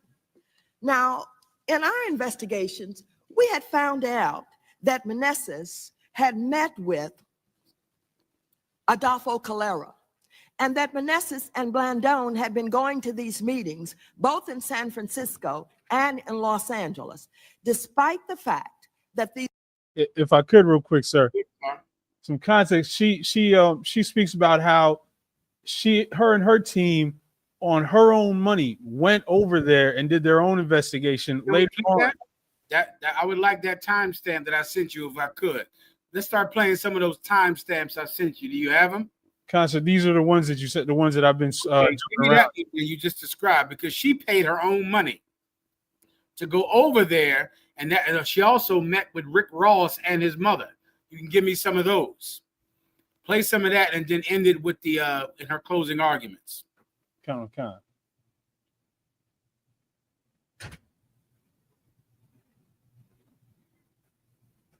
cocaine trafficking to fund its contra-war activities. Unfortunately, my fear of this information difficult to talk about all of this information in 10 minutes, but I'm going to try and do it as quickly as I possibly can. Mr. Chairman and members of the committee, I'm here today to testify about the failure of the Central Intelligence Agency to conduct a serious and thorough investigation into the allegations of CIA involvement in cocaine trafficking to fund its contra-war activities. Unfortunately, my fear that the CIA would be unable to investigate itself has been confirmed with this report. The Inspector General's report lacks credibility.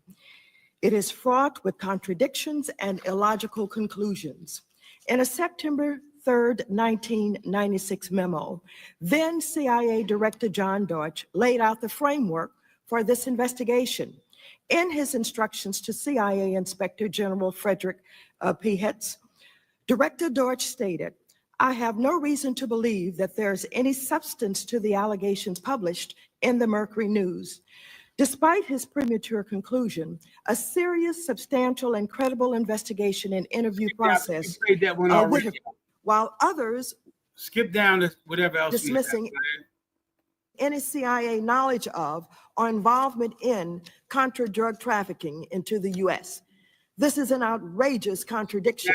Moreover, the report is littered with damaging admissions. This report admits Norman Meneses was one of the biggest drug dealers in America, either north and south, and he supplied Danilo Blandón. Blandón, in turn, was the source who supplied Ricky Ross, and Blandón and Meneses did so unhindered by the CIA. It is unreasonable to— Everyone just heard that Blandetto was the source that supplied Ricky Ross. Ricky Ross was the black drug dealer that was the funnel to funnel drugs into South Central Los Angeles, and from South Central into New Orleans, into New York, into Chicago, into your life, into everyone's life. And it started through Rick Ross. Through Rick Ross, who worked for the CIA. Have you ever watched a TV show called Snowfall? The TV show Snowfall is based in a true story. That's a true story. It's based in a true story. And here we are in Congress, where they're bringing up Rick Ross's name in Congress because he was the CIA point man to funnel drugs to his people. Continue. Trafficking by 1984, and the DEA had known of his trafficking activities as early as 1974. Incredible. Here, under what pretense? A covert operation or any kind of operation involved in drug trafficking. Page 70 to 71 of the report documents the connection between CIA asset and FDN military leader Enrique Bermudez, Meneses, and Blandón. Blandón and Meneses traveled to Bolivia in 1982 to make a drug deal and stopped en route to Honduras. While in Honduras, Blandón and Meneses met Bermudez for the second time. Bermudez asked Blandone and Meneses to help raise money and supplies for the FDN. He let the drug traffickers know that their support would be welcome because, I quote, and everybody quotes, even your reported quote, that he said, the ends justifies the means. Blandone then describes how he and Meneses were escorted to airport by armed Contras after the meeting with Bermudez. Blandone left the meeting. He left this meeting with $100,000 in a bag to buy drugs. The profits from the sale of these drugs were to be used to buy supplies and fund the Contras. Blandone tells of how he ran into trouble at the airport in Honduras when he was caught with the $100,000. But guess what? Just like in the Frogman case, where they caught them with the dope and the money, and they returned the $36,000 based on that attorney general that you had in San Francisco having been told that it was Contra money. This man with $100,000 in drug money to buy more drugs for more supplies was assisted by the Contras at the airport. And even though it had stopped him, they had taken $100,000 out of his brief. With the intervention of the Contras, they gave it back to him. And he went along his merry way. Where did the $100,000 come from? Begin to conclude the remarks. Yes, I'm very going to much get appreciate. We've been Let me stop you. over generous. Ephraim, you don't have this timestamp where she talked about how she went over there and met with these people. I believe I sent that to you. Where she went over there, she met with them. This, if you can on your own time, go watch this entire interview. It will explain what was happening in your life at that time and what happened to your mother, what happened to your father. It's going to give you the architecture of the destruction of your family.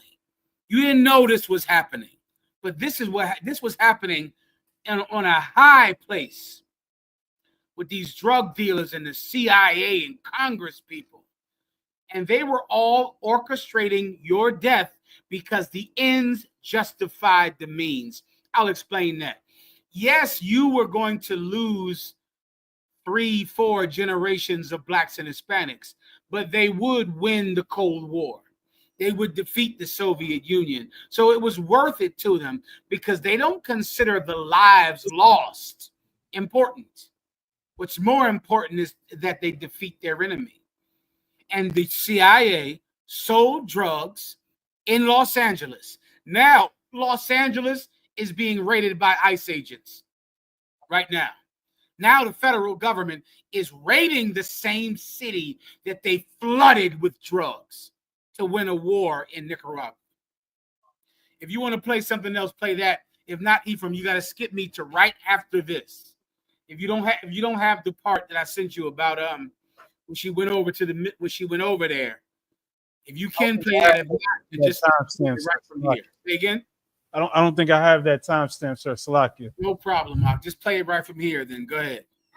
Remarks, which we will accept for the record without objection. Where did the $100,000 come from? Did they give back the $100,000 to Blandone because of the Contra CIA connection? Well, Mr. Chairman and members, it's hard to refute and to help educate in 10 minutes. I'm going to submit this for the record, but I'm going to close by saying this. This report is not credible. This report does not do the job, Mr. Chairman. We owe it to ourselves as public policy makers to do something. Why do I do all of this? Because I want to find some CIA operatives, assets, or agents and somehow convict them. That's not going to happen. And I don't believe that, and that's not what I'm trying to do. I am trying to raise the level of this discussion because we've got some work to do as public policy makers. The least we could do is develop public policy that will indicate that drug trafficking can never be used in any covert operation, no matter what is being attempted. We cannot continue to put our heads in the sand. It's a shame what happened with the Kerry report.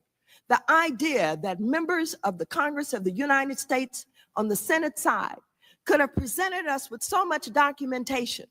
And then years later, we have the investigation that was done by the San Jose Mercury, and we find more information about drug trafficking, and either the CIA absolutely knowing or turning its head, and we still can't come up with public policy. At the same time, we're spending millions of dollars talking about a war on drugs. Give me a break, Mr. Chairman and members. We can do better than this. I will not go away, members.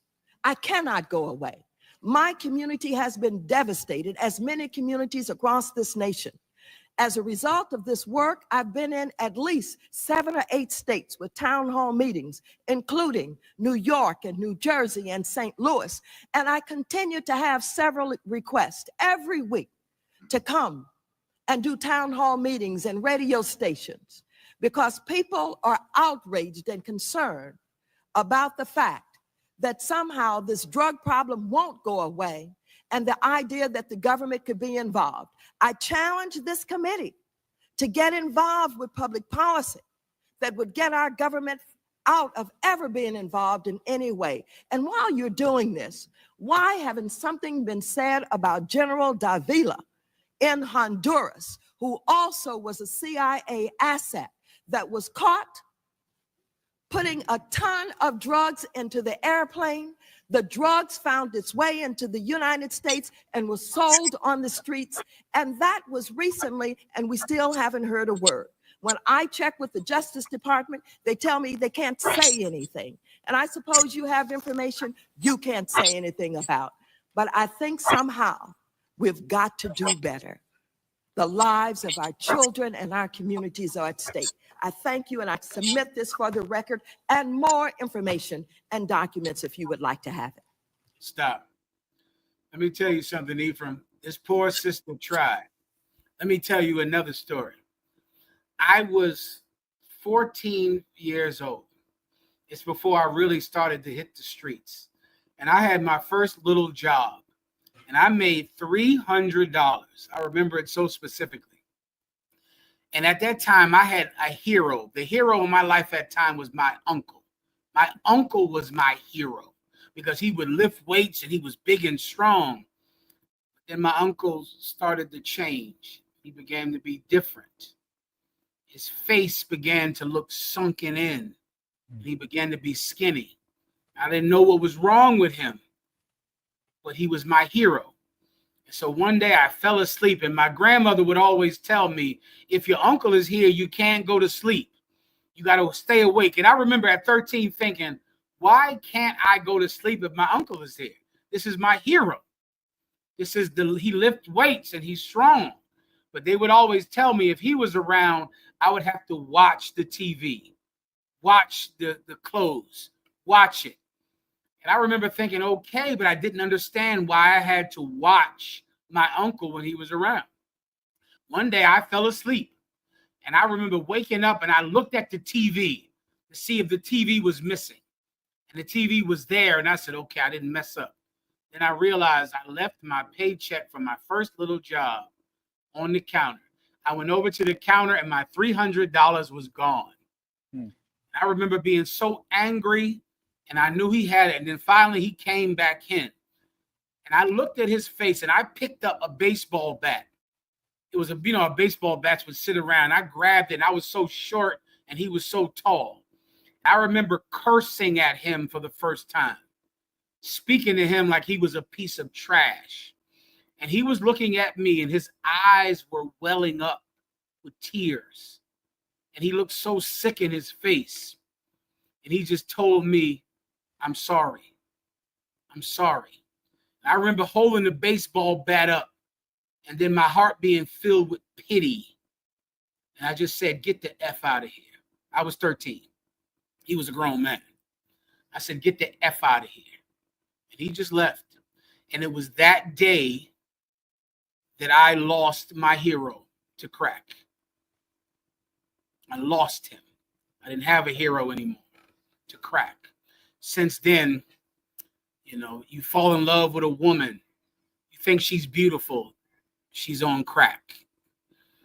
You have a best friend. You think you can trust him. She's on crack. You think you have a buddy. He's on crack. It just began to destroy all of our lives. And then when I first came into the truth, I realized that it was the government of America that was selling crack to my family, to my brothers, to my community. And it was uncovered by one reporter, a white man. You people out there think there are no good white people? There are some good white people out here. You want to watch our tapes, they kiss our boots every day. Let me give you the name of a good white man. What's his name, brother? Ephraim. Gary Webb. Gary Webb, give him a hand.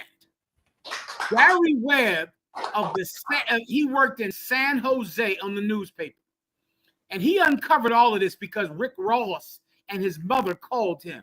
And he did the research. And he worked on it. And he wrote a news story called, what was the name of the news story again? Dark Alliance. Dark Alliances. And his news story was so credible that it made its way to the United States Congress. Now show me what happened to Gary Webb. Ephraim? Gary Webb committed suicide, sir.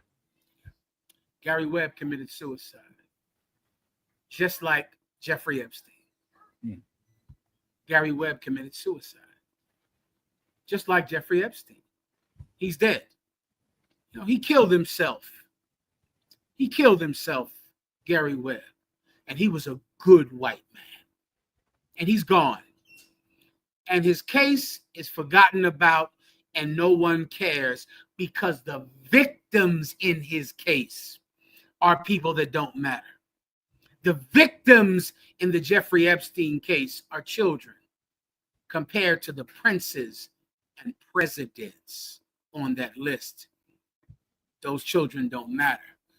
What you have to see in this is that there's no difference between Democrats and Republicans. There's no difference at all in the government. All of them are truly together in sin. What you need in America, in Great Britain, in Mexico, in Venezuela, and Guatemala is revolution. The people from the bottom have to be the people on top, and the people on top have to go to the bottom. And once we have true revolution, then morality will rule the world. Kindness will rule the world. Caring for children, caring for the poor will be the ruling class. Until then, nothing can change, no matter how much you try, no matter how much you uncover. The real effort is not done in Congress, but it's done every time you resist smoking a cigarette, every time you resist smoking weed, every time you resist crack cocaine. A revolution is happening. Every time you resist a prostitute, a revolution is happening. Every time you resist a life of crime, a revolution is happening. The people on the bottom will go to the top, and the people on the top will go to the bottom. I pray you understand. With that said, let's pass the class over to Harlem, New York, and make way for Cross the Line. My apologies, pardoname. Cross the line. Let me say the water to the brothers that were here tonight. The water, the headquarters, man. Harlem, New York. The water brothers. The water for the brothers that told their stories, told what happened. Who else? Is that it? Is that all we have left? Oh, so everybody's still with us. The water to Pittsburgh, man. Good to see you, Pittsburgh. What's your name again, officer? Shalak, it's a priest officer Kwamgwan. Priest and officer Kwamgwan. What does your name mean? Rise to majesty, sir. Rise to majesty. Outstanding. Kwamgwan. Out of Pittsburgh, give him a hand. The water to Chi-Town, man. Chicago, Illinois. Good to see you, warriors. The water to Haiti. Haiti. Sapase. Haiti. Give him a hand, warrior. Give him a hand. Who else do we have? That was at Baltimore. Baltimore, Maryland. I missed you tonight. Did you want to say anything? I can't hear you. Be more. Be more. You're on mute. He'll come back. I can't hear you. Be more. Give Atlanta a hand, man. The Brave out there in Atlanta. Give him a hand. Trinidad. Give Trinidad a hand, man. I did come see you brothers in Trinidad too. Milwaukee, Wisconsin. Give Milwaukee a hand. Good to see you. Hold up. Gator Bait. Give Gator Bait a hand up there, man, in Florida, man. Good to see you, Florida. Florida, is there something you wanted to say? Did any of you brothers want to say anything? Salaki, sir, Chicago, if we could, sir. Go ahead, Chicago. Salaki, sir, we know that coming up from July 31st to August 3rd is the Midwest Fire Weekend. You know what I'm saying? It's going to be the what everyone would call the Chicago Cookout, but it's the Midwest Cookout. So we have hotel rooms booked. We have a slot of hotel rooms. So anyone, and I mean anyone and everyone that wants to book their hotel, it's very important that you book your hotels tonight because the deadline is tomorrow. If you do not book your hotels tonight or tomorrow, you may be stuck without a hotel. There are several events going on in Chicago, the Lollapalooza, and a whole bunch of other events that Satan and the white man has set up during our cookout. So it's very important. Go to ISUPK Chicago's website, find the number, book your hotels between tonight and tomorrow. Tomorrow is the very last day. If you do not book your hotel for the Midwest Fire Weekend, you're going to end up paying double and triple the amount of what you're going to pay if you book it now. Okay, so I just wanted to give that announcement, sir. Salakia. But so go to ISUPK Windy City Facebook page so you can get the link to book your hotels for the Midwest Fire Weekend. Right now, we have a deal that's going on with the hotel. After tomorrow, that deal ends. Because of all the events going on in Chicago that Esau has planned, you will pay. You can pay what we have, or you can end up paying $300, $400, $500 for you know what I mean, for your hotel room. So that's what I wanted to push onto the nation, sir. So go to ISUPK Windy City on Facebook and click the link, reserve your hotels now. You do not have to pay up front, but you do have to reserve your hotel rooms, or you will end up paying 3 to 4 times the amount. And the deadline is tomorrow, July 11th. Salakia, sir. Listen, don't be stupid, man. Click onto that link and pay it. The Water Chicago, was that it? Well, yeah, also, sir, you know what I'm saying, the agenda for the Midwest Fire Weekend, of course, we're going to kick it off Thursday night. We're going to kick it off Thursday morning with a special edition Roundtable of Truth with special guest, General Shawamar. Then on Thursday night, it's going to be your scripture, the baddest scripture breakdown class in the entire world, sir. Your General Muhammad scripture breakdown class. Then on Friday, of course, you know what I'm saying, we have Commanding General Yohana's lecture. You know what I'm saying, we got the nightlife. On Saturday, we have a food and clothing drive in Little Village, which is a predominant Hispanic neighborhood here in Chicago. Then we're going to move to Saturday night. We're going to have, we also have a day party that we're planning on Saturday after the food and clothing drive, then the nightlife. And then, of course, Sunday is going to be the cookout. So it's the Black and Brown Unity Cookout, and I'm telling you right now, we have a location right now that's going to blow your mind because it is in the middle of one of the premier Black and Brown areas in the entire city. So come on down to Chicago, you know what I'm saying, for the Midwest Fire Weekend, starting on July 31st. It's going to be July 31st through August 3rd. You don't want to miss this one. It's going to be one of the biggest ones ever. Salaki, sir. Well said, Chicago. The Water Brothers. I'm going to end you with that for Cross the Line. Yahweh en el nombre de Yahweh Shai. Te bendiga. Yahweh en el nombre de Yahweh Shai. Cuide sobre ti. Kom Yasha Allah. The Water Harlem. Wrap it up for the class. Men of Israel, we're going to give verses.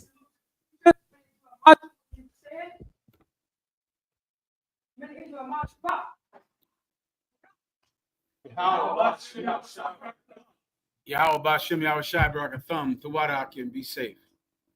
Shalom. So I turn to the assistant. Men of Israel, we're going to give one verse salute to the assistant.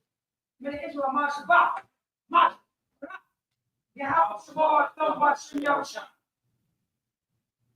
Guys, what's up? Class dismissed.